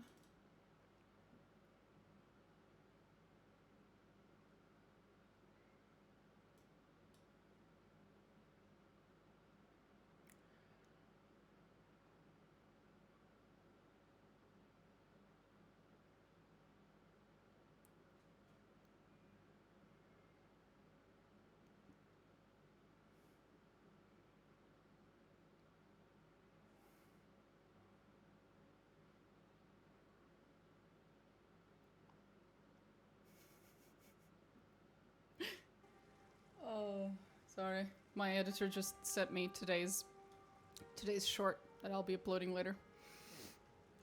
Ah, good shit. Can't do that. Anyway, I assume the person we... Yep, she moved. There she is. Hello. Would you like to chat now, or...? Nothing new.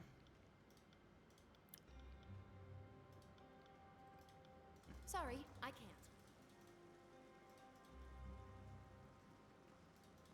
Can't do that.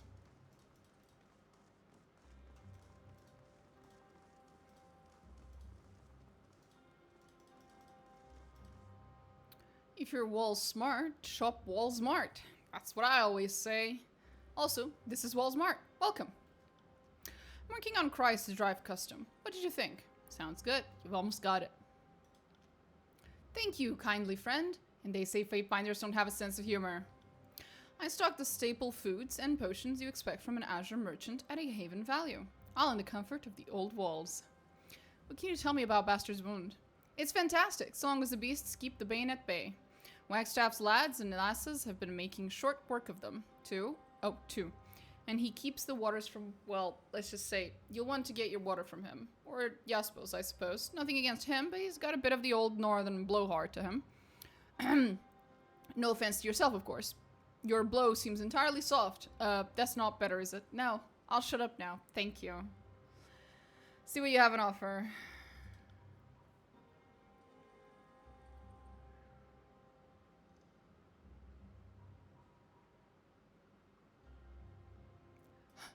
Light armor nude?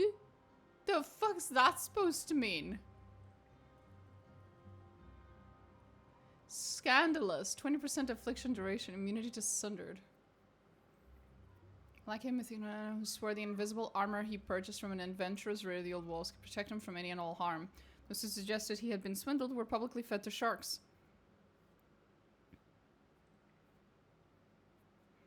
While Thessanox may never have existed, this armor certainly does. Probably. Right. Amazing. 20% affliction duration. That's amazing, bro. That's fucking amazing. I love it.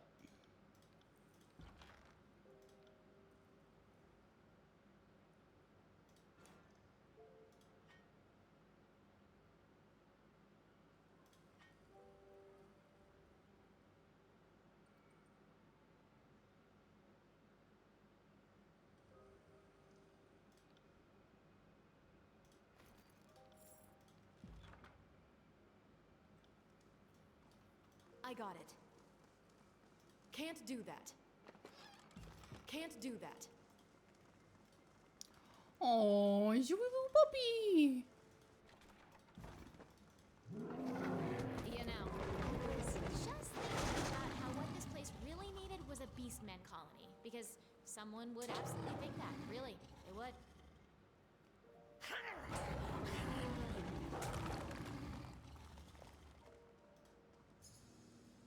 Found something.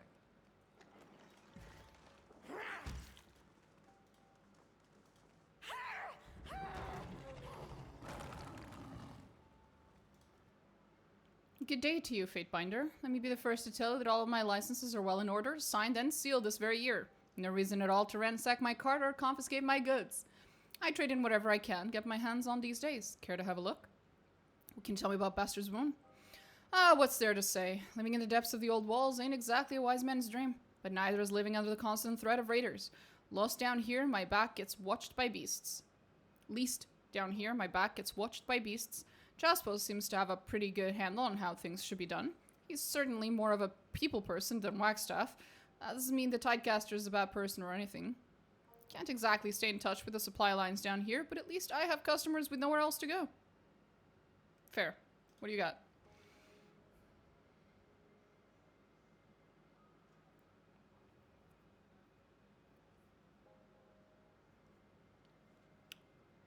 Fair.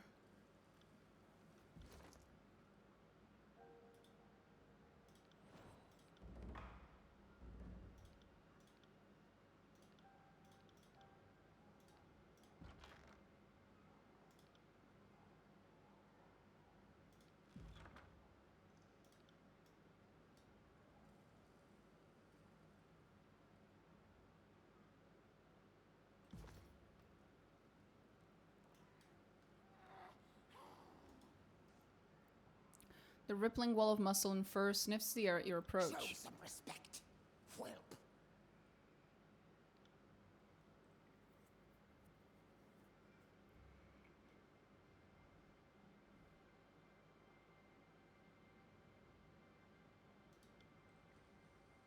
Do not look kills in shadow in the eye. Bow, show respect, or does lowly worm need discipline? I have no time for foolishness. Be gone.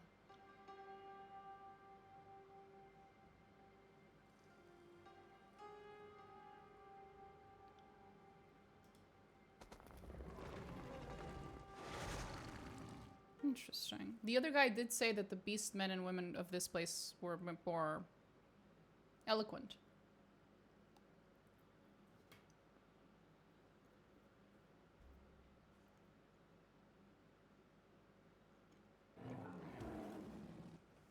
Show some respect. This beast does not lower home.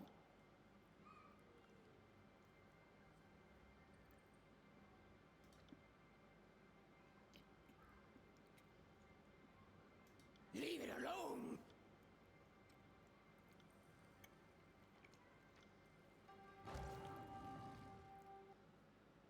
How interesting.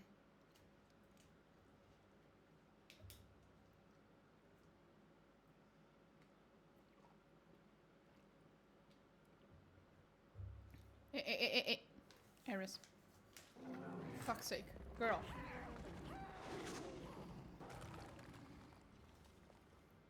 So.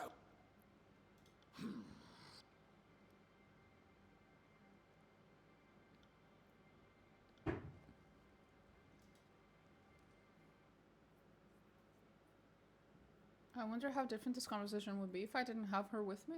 Would it just not talk to me, I guess? Or the opposite, would it just talk to me normally?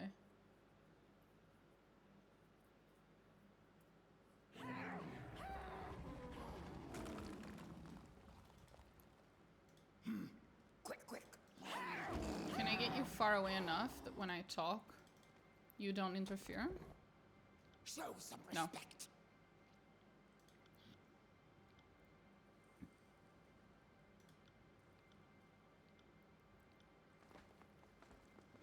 I got it.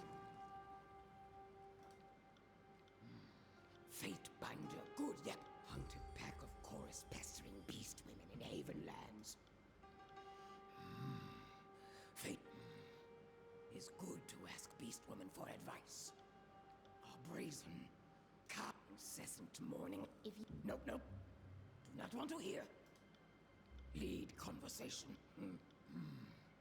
Fatebinder has many allies.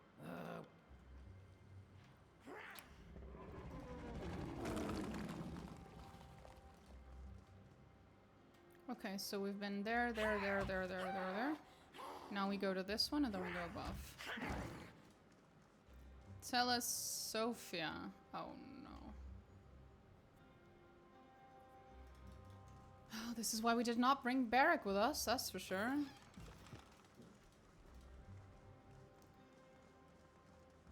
Oh. How interesting.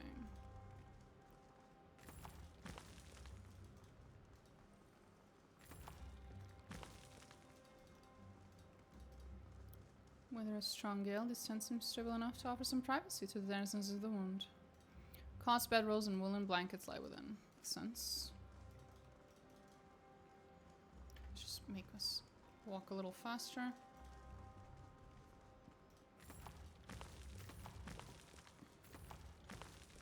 Am I stealing shamelessly from all these people? Abso-fucking-lutely. Okay, let's go talk to this lovely lady, who I am sure will have a very normal reaction to me being here. Hello.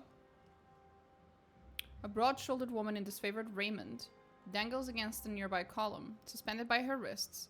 Though still garbed in the iron breastplate of her unit, she is without helmet and appears unusually at ease in her compromised position.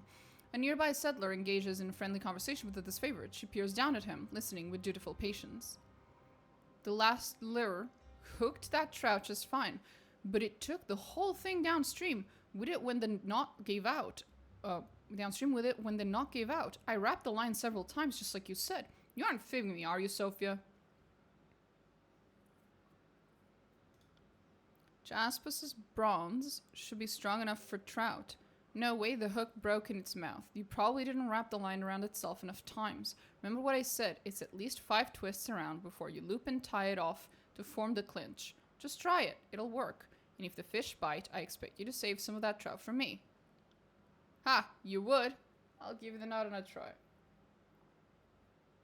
It's too bad you can't just tie the damn thing for us. I'd gladly do that, but you know I'd have to cut you traders down first. At least then I'd have all the fish to myself. You see that every time I come by. At any rate, thanks for the advice. I'll be sure to try again with the light. Until next time, Sophia. Good hunting, then. Fatebinder, I heard we had newcomers, but I wouldn't have guessed someone of your stature. I'd salute an officer of the court, but I'm somewhat indisposed at the moment. Oh, did you end up there? A few span back, after Cairn was finally declared rogue, the general wanted folk looking for what made Cairn lose his sanity, or his loyalty, depending on your outlook. My unit played escort for a team of Earthshakers as they retraced Cairn's journey through the tiers. We were headed to the Gates of Judgment and came across a crevasse, which happened to be, well...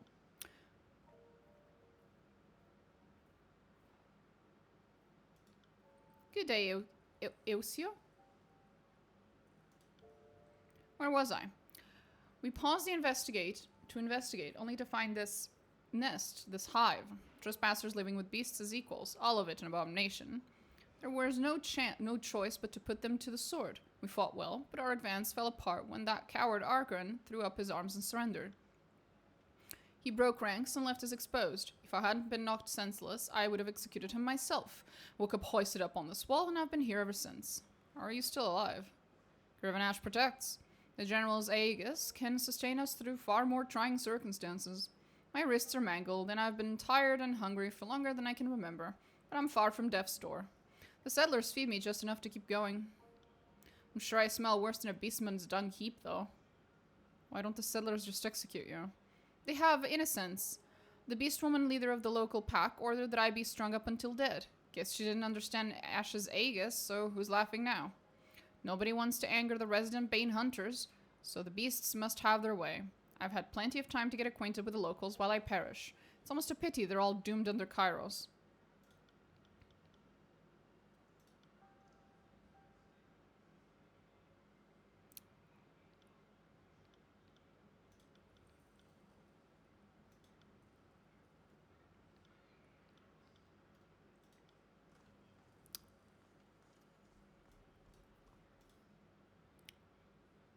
Well, she seems like she's like the most chill prisoner of war I think I've ever encountered. But if it works for her, who am I to judge?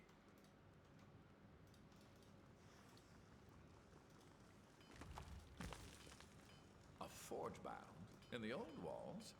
Seems a nerve-wracking place to work. Hello? Is there a problem? You need something? What's your role in the settlement? This is my 3rd year apprenticing under Jaspos. Between that and trying to keep this settlement running, I'm never short on work. Whenever I can, I slip away to the surface with a woundkin for a good hunt. Caves and hollows aren't meant for the living. I get my materials from the kill, tusks for tools, hide for sturdy clothing. The rest goes to tents, cots, and we haven't even gotten down to the meat. The woundkin, they understand better than we do. I suppose I'm also a napper. Jaspos has to pass down his art, right? But everyone knows my passion and skill is in tanning. How has apprenticeship for Jaspos been? Difficult. Don't mistake me, I pledged to follow him and my loyalty doesn't waver. But I damn well wish we just returned to the north as planned. Instead, I'm stuck inside these old walls, surrounded by Bane, and branded as a traitor in Kyros' eye. Jaspos didn't like my interest in leather working. I think he saw it as an insult to his craft. If I favored it so much, I should have sought apprenticeship with a master of tanning, right? Consider that another thing I plan to do had we returned north. Truth is, people need my skill with hides and pelts far more than my attempts at napping. Every time I clothe or feed someone and they think Jaspos, he has less and less to say about it. Now that Argaen's apprenticing with him, I think he's content to let me dabble in tanning.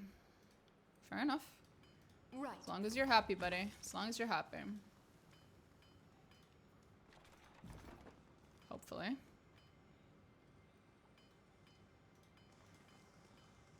Hello? With a despondent sigh, the forge-bound smith unfastens the oh, she's the one who's sleepless. Sorry, Fatebinder, my spellcraft hasn't been cooperative of late. I take it you're not here to talk about my preoccupations? Anything in particular you'd like to discuss? What you do in the forge? I'm his apprentice. I've been so for many years. Napping wasn't originally my specialty. I apprenticed under Master Erasma back in Lathian's Crossing, but a freak accident meant she'd take her secrets to the ceramic arts to the void. Jaspos had just finished his work and was returning north for more training with the guild, so I joined them. Long story short, we stumbled upon the wound and stayed, and I took on a new trade, with Jaspos as my mentor. What happened earlier with the hammer? I was embarrassing myself again. Seems like that's my only reliable talent these days. I thought I was competent napper. Okay. First of all, I have no idea what napper is, but practically a journeyman in skill. Lately, even the simplest preparatory spells vex me, like that sorry display you witnessed. Something about this place is hollowing me out from the inside. Whatever forge burns inside grows cold. Let's not speak any more of it. You're becoming one of the sleepless, aren't you? I think I am. Starting when I broke my hand with the mullet. Rookie mistake. I asked Reef Talon to heal it, but things have gone sour ever since. Can't sleep, can't summon a sigil to save my life. Worst of all, I don't know how much time I have left. I just want to enjoy what last moments I have with Jasper. Worst of all, she lowers her hand down to her stomach, frowning as she thinks better of saying more. Oh. Oh no. Oh no. Do you enjoy working for Jaspos? I do. Jaspos introduced me to napping. Napping. And it came easier than pottery, my first craft. If we hadn't fallen in love and married, I might have returned to the north and stayed in Kyros' good graces.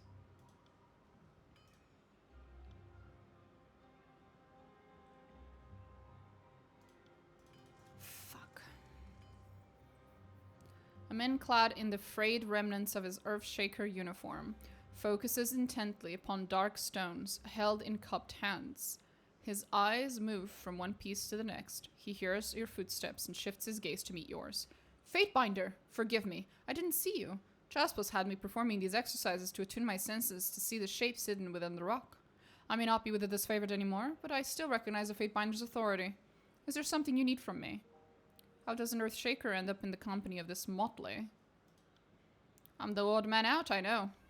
After Cain had been declared a criminal, Graven Ash charged us with scouring the Archon's belongings and retracing his path. I was with the group headed to the Gates of Judgment. As we cut west across these mountains, we came upon this place. Of course, any association to Cairn didn't make me popular with the Legion, though Sophia was all too eager to remind me that if Cairn's treachery was ever to come to light, all Earthshakers would likely be executed for assumed collusion. So you'll forgive me if, after stumbling upon Bastard's Wound and facing insurmountable odds in battle, I decided to surrender rather than join my hateful companions in death. What do you think of Bastard's Wound? I find myself at home here, even if everything about the old walls seems antithetical to life. If the Bane don't kill you, the water will.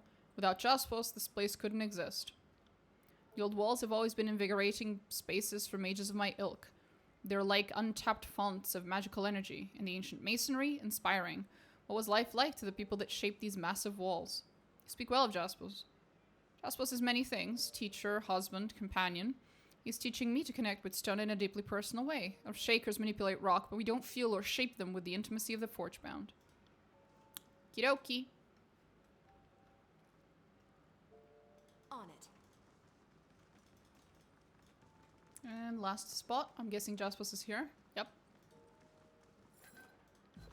Gonna try to do something.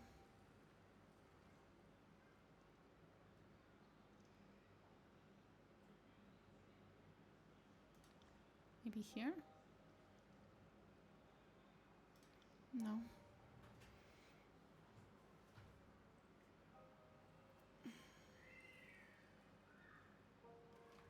I was hoping I could make the letters bigger. It's starting to hurt my eyes to stare at them. They're not very big. There?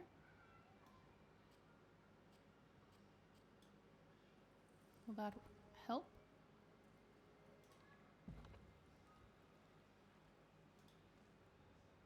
A heavily muscled man stands next to a mixed pile of broken floor tiles and smashed boulders. Head bent in focus, sledgehammer gripped tightly in both hands. Without breaking his gaze, he calmly extends an arm out as you approach, signaling for you to wait. In one smooth motion, he whirls the sledgehammer in a precise arc, effortlessly splitting a large green-gray boulder in two. He smiles and lets out a pleased chuckle before turning to greet you. Yeah, I'd say that worked. Should have probably made the letters bigger a long time ago. There's a reason I wear glasses, and it's not because I have good eyesight. Ah, Fatebinder. Or should I say Governor? That explains all the ruckus I've been hearing. Forgive my rudeness. Masters of the craft rarely break focus if we can help it. Old habit. Your arrival is unexpected, but my forge is always open to servants of the court. What can I do for you? Word is spread throughout the wound. They say the Fatebinder will permit us to live. For now. I am sorry you had to experience Wagstaff. If you'd spoken to me, we could have settled things without his insults and tantrums, but I am glad an amicable decision was reached all the same.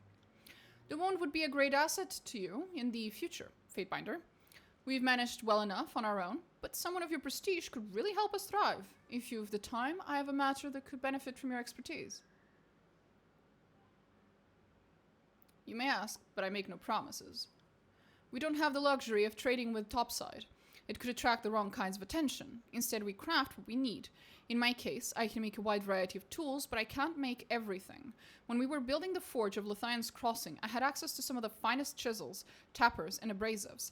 I carried only my travel kit with me. When I found myself here in the wound, I've been able to craft a few replacements, but to my chagrin, I haven't recaptured the craftsmanship. The knapping tools needed are rather specialized, and I lose sleep knowing I can't replace anything I break. Since I've been missing, I imagine my tools were appropriated by my colleagues in Lithian's Crossing. Lohara will no doubt know of their whereabouts. With my old tools, I could really stay on top of the work that's needed to keep this place running. I'll speak with Lohara, whatever her fucking name is. I'm sure this will be a simple matter to you. Fatebinder, thank you for your assistance. Is there something else you needed? What you do here is one of the wound's leaders. I don't look the part, I know. Most of my guild huddle by the heat of their forge and stick to themselves. Here, I think of my forge more as a hearth. Everyone is invited to share in its warmth. Perhaps that's better? Obviously, I work the forge. In a place like this, that means everything. Those bridges you see, my handiwork. The knives and weapons everyone's carrying, they came from my forge. The nails holding our containers together and keeping our shelters upright, mine again. But most importantly, I created these stone sieves to clean the water. First of its kind, and none too soon. When I came here, many were sick with the withering rot. The disease is in the water. It's a terrible way to go. But these sieves changed things. So it is what I said. The what's in the water is just some kind of mineral. And because it's mineral and not of magical property, all that it takes is for you to filter it out. Like you would filter any other liquid. Trade secrets, I'm afraid, except for members of the court. It's really a matter of using the right combination of enchanted stones, pulverized charcoal, and a few precious stones in a precise arrangement. These materials act as the sieve in these containers. Anything that comes out of there is free of the disease.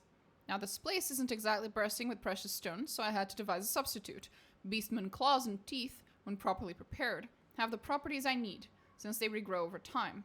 I've been able to collect donations from our many warriors. I do prefer using stone whenever possible, though.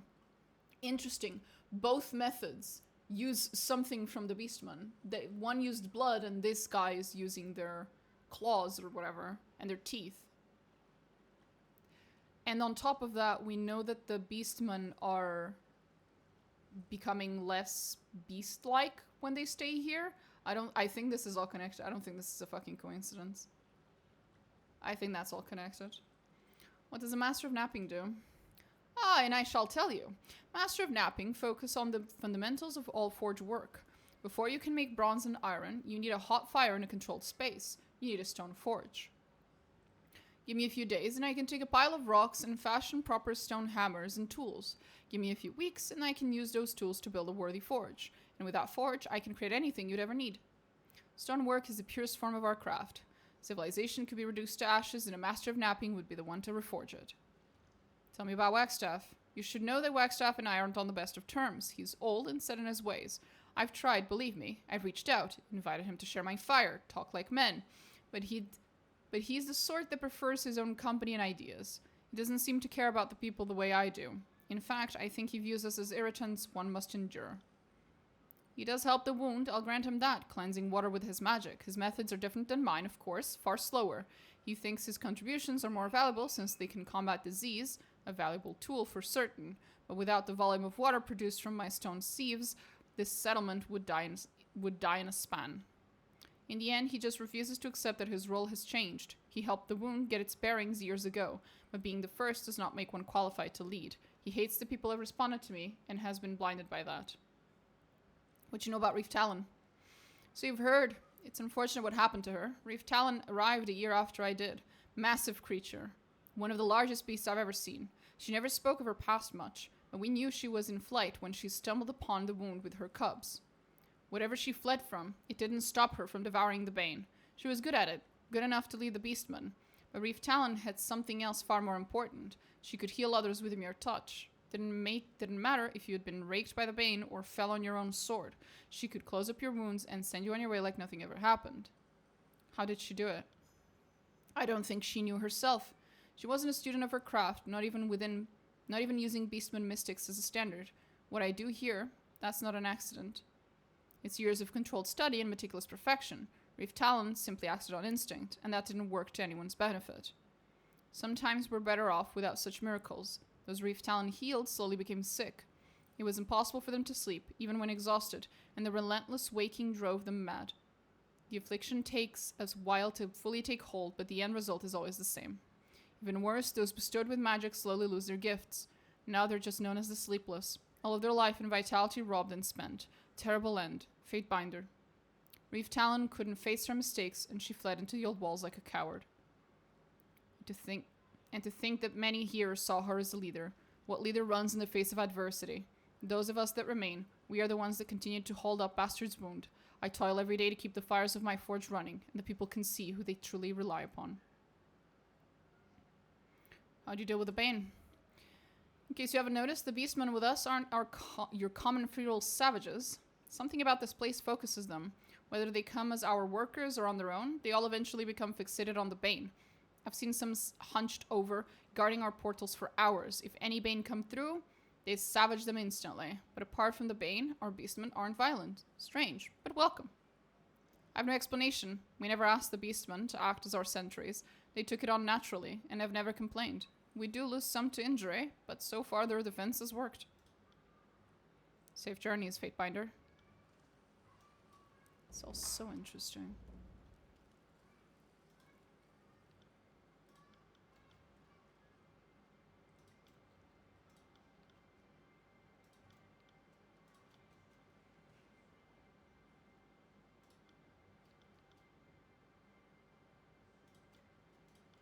Nothing.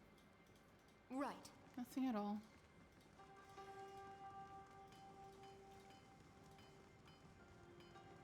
Okay, I think we've talked to absolutely fucking everyone.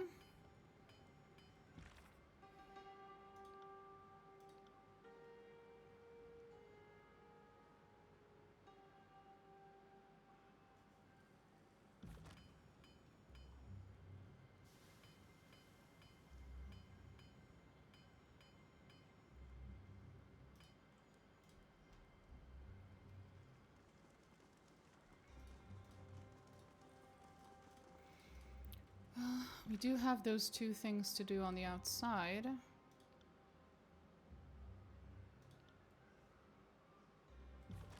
do that.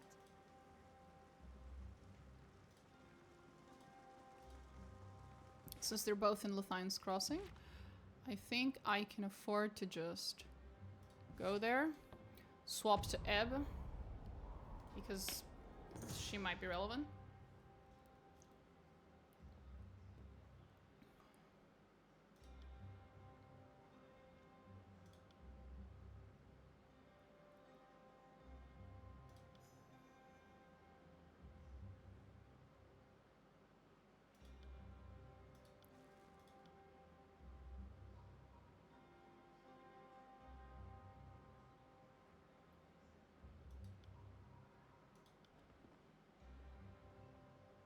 Great. That's what I get. That's what I fucking get. God damn it.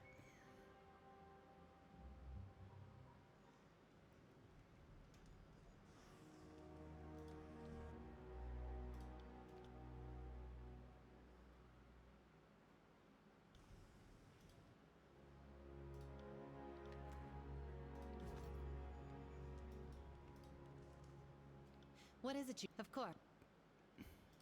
We'll wait for a short while. I'll come and grab you in a bit, honey. Chillax. First, do you have anything new to say?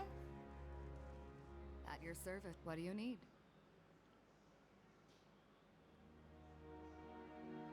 What did you have in...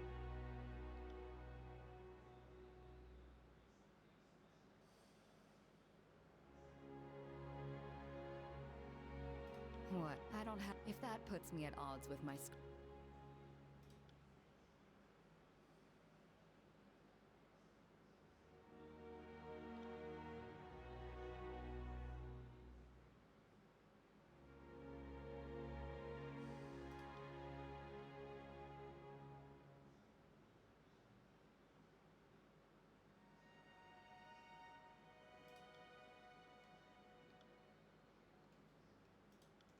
Okay.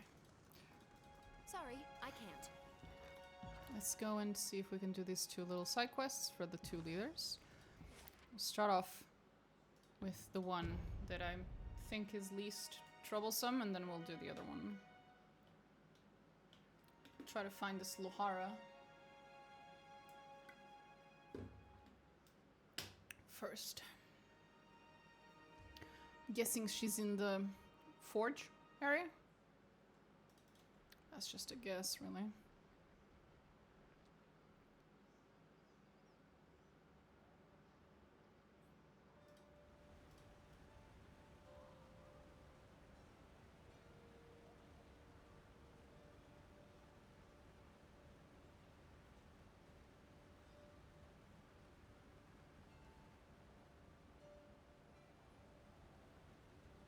she's not in any obvious place on the map. I'm guessing she's in here. If not, then I'll have to go look somewhere else. Ah, Lohara, yeah. On it. Hey, buddy. I'm looking for some napping tools on behalf of... Why would you say that? Oh my god, what is wrong with my character?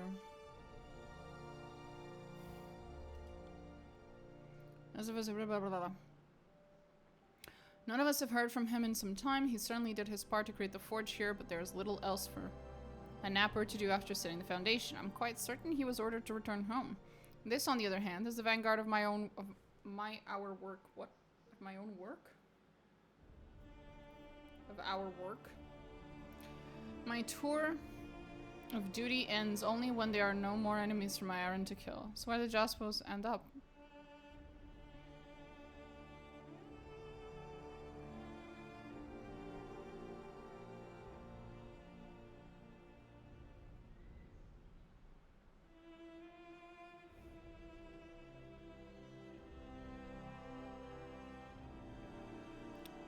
I'd prefer not to say. That's your right, Fatebinder. Jaspos is not under my supervision, so I ask only out of curiosity. We're just here to meet the quotas anyway. Still, it's good to know that he's alive. What did you know of Jaspos? Only the superficial, sadly. He worked in stone. I'm more keen on metal, so we rarely compared notes. I knew he was arrogant, confident beyond his years and talent. Not to say he was inept, far from it, but a few years of flaking chert does not make one Kyros' gift to the Forgebound. Does he have any associates still around? Sent home. I know his supervisor was Cassandra. She was sent home as well. She's a bit on in years, not quite fit for the long walk back, so I think she's currently enjoying a boat ride home. Did the stone nappers leave behind any of their tools? If so, where might I find them? No idea what inventory the stonesmiths kept with them. All of our stone workers left some time ago. A few of them meant to return north by ocean travel, which meant first traveling to the southern coastline. I'd imagine they're probably gone by now, but if you need those tools, I can't imagine they had room on the galley to take all their sledgehammers. If I were you, I'd ask around for Cassandra. Or, since she's likely on a boat home right now, see if some local was drafted to attend to her or haul her stuff. Maybe they inherited some of her excess belongings she couldn't take on the boat. Aside from that, I suppose in the abstract, I could have someone cast a few chisels and hammers, but if you're looking for tools made by and for the stone experts, I think South Haven is your best bet, short of slogging it back to Fort Resolution. Thank you.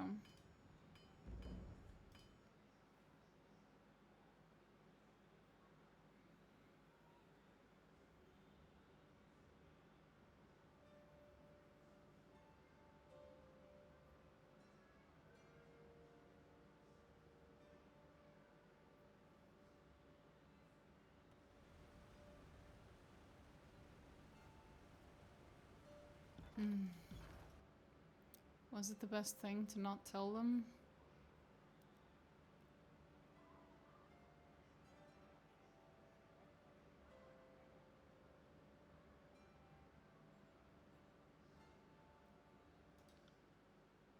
I want to see what happens if I tell her. I'm guessing it's not a good fucking idea, but there's like a 0.00001% chance that it'll actually result in her being like, yeah, I totally want to join y'all. I got it. I'll go and help. I doubt it, but...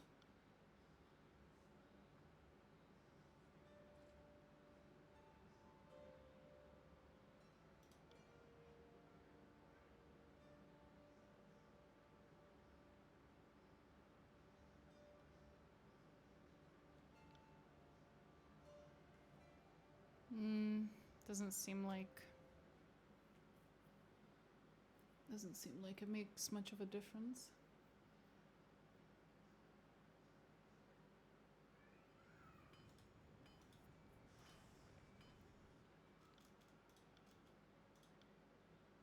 So either he's in legal trouble or you're saying you bumped into him at the brothel and are trying to be discreet. Either way, he's not my apprentice. Just none of my business.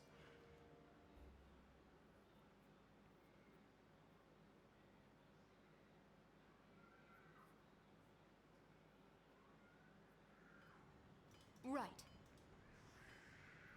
One last check.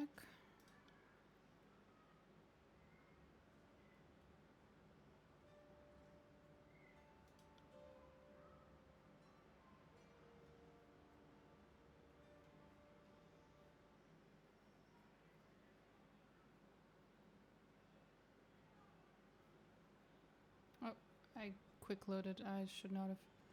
We don't need quick loads. We need this one. That's an autosave.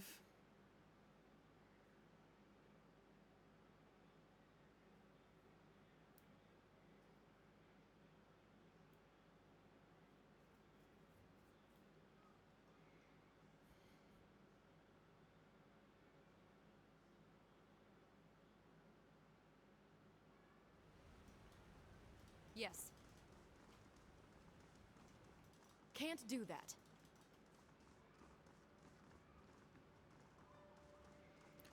Well, that's gonna send us to a whole new location. Wonderful. And now let's see Melita. See if there's anything there.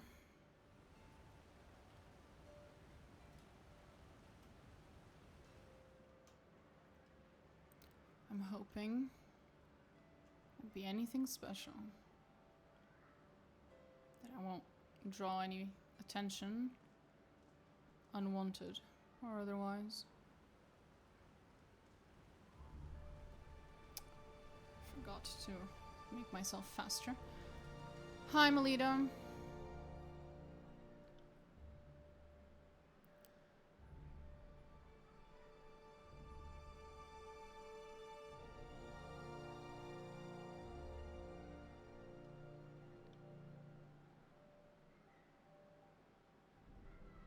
Yeah, I was thinking she just pickpocketed him, didn't she?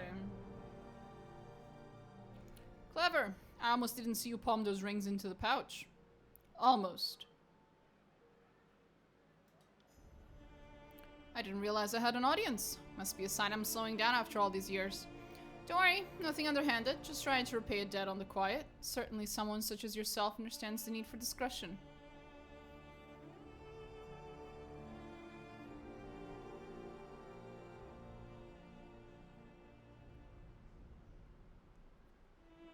I'm not interested in causing any troubles, but I do need you to answer some questions of mine. Oh, this? Her hand briefly vanishes within the folds of her skirt, only to reappear with the pouch in question. Scraps of parchment. I meant to deliver this to the court after acquiring it from a traveling sage. It may be magical in nature or contain knowledge forbidden by Kyros. Please take it. I'm only happy to do my part. Is there anything else I can do for you?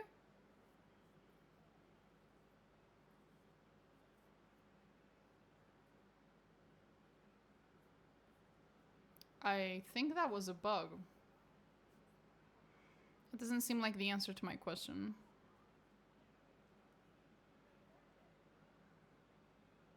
I need to find Phoebe.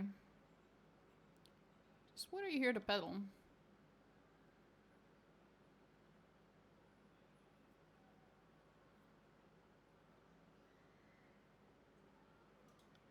Well, the fact that I know her, that's free.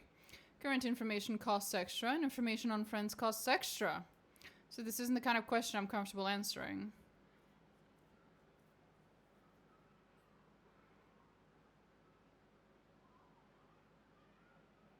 I can be trusted. Ask around town if you don't believe me. I can't buy grain with noble sentiments, but if a fate binder is asking, I confide it in me to be forthcoming.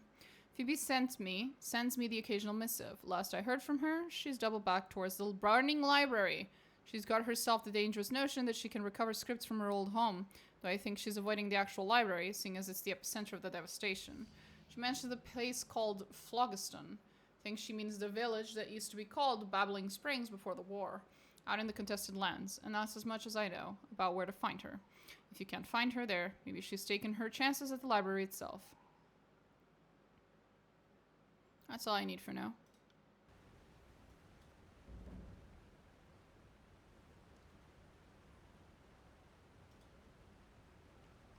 I got it. Again, I'm trying very, very hard not to drop any information. while I'm doing the things that I'm doing.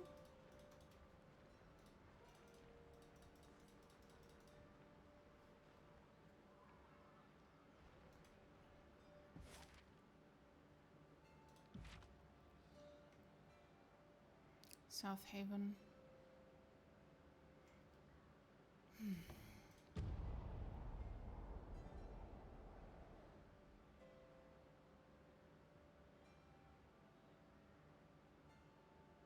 Let's see.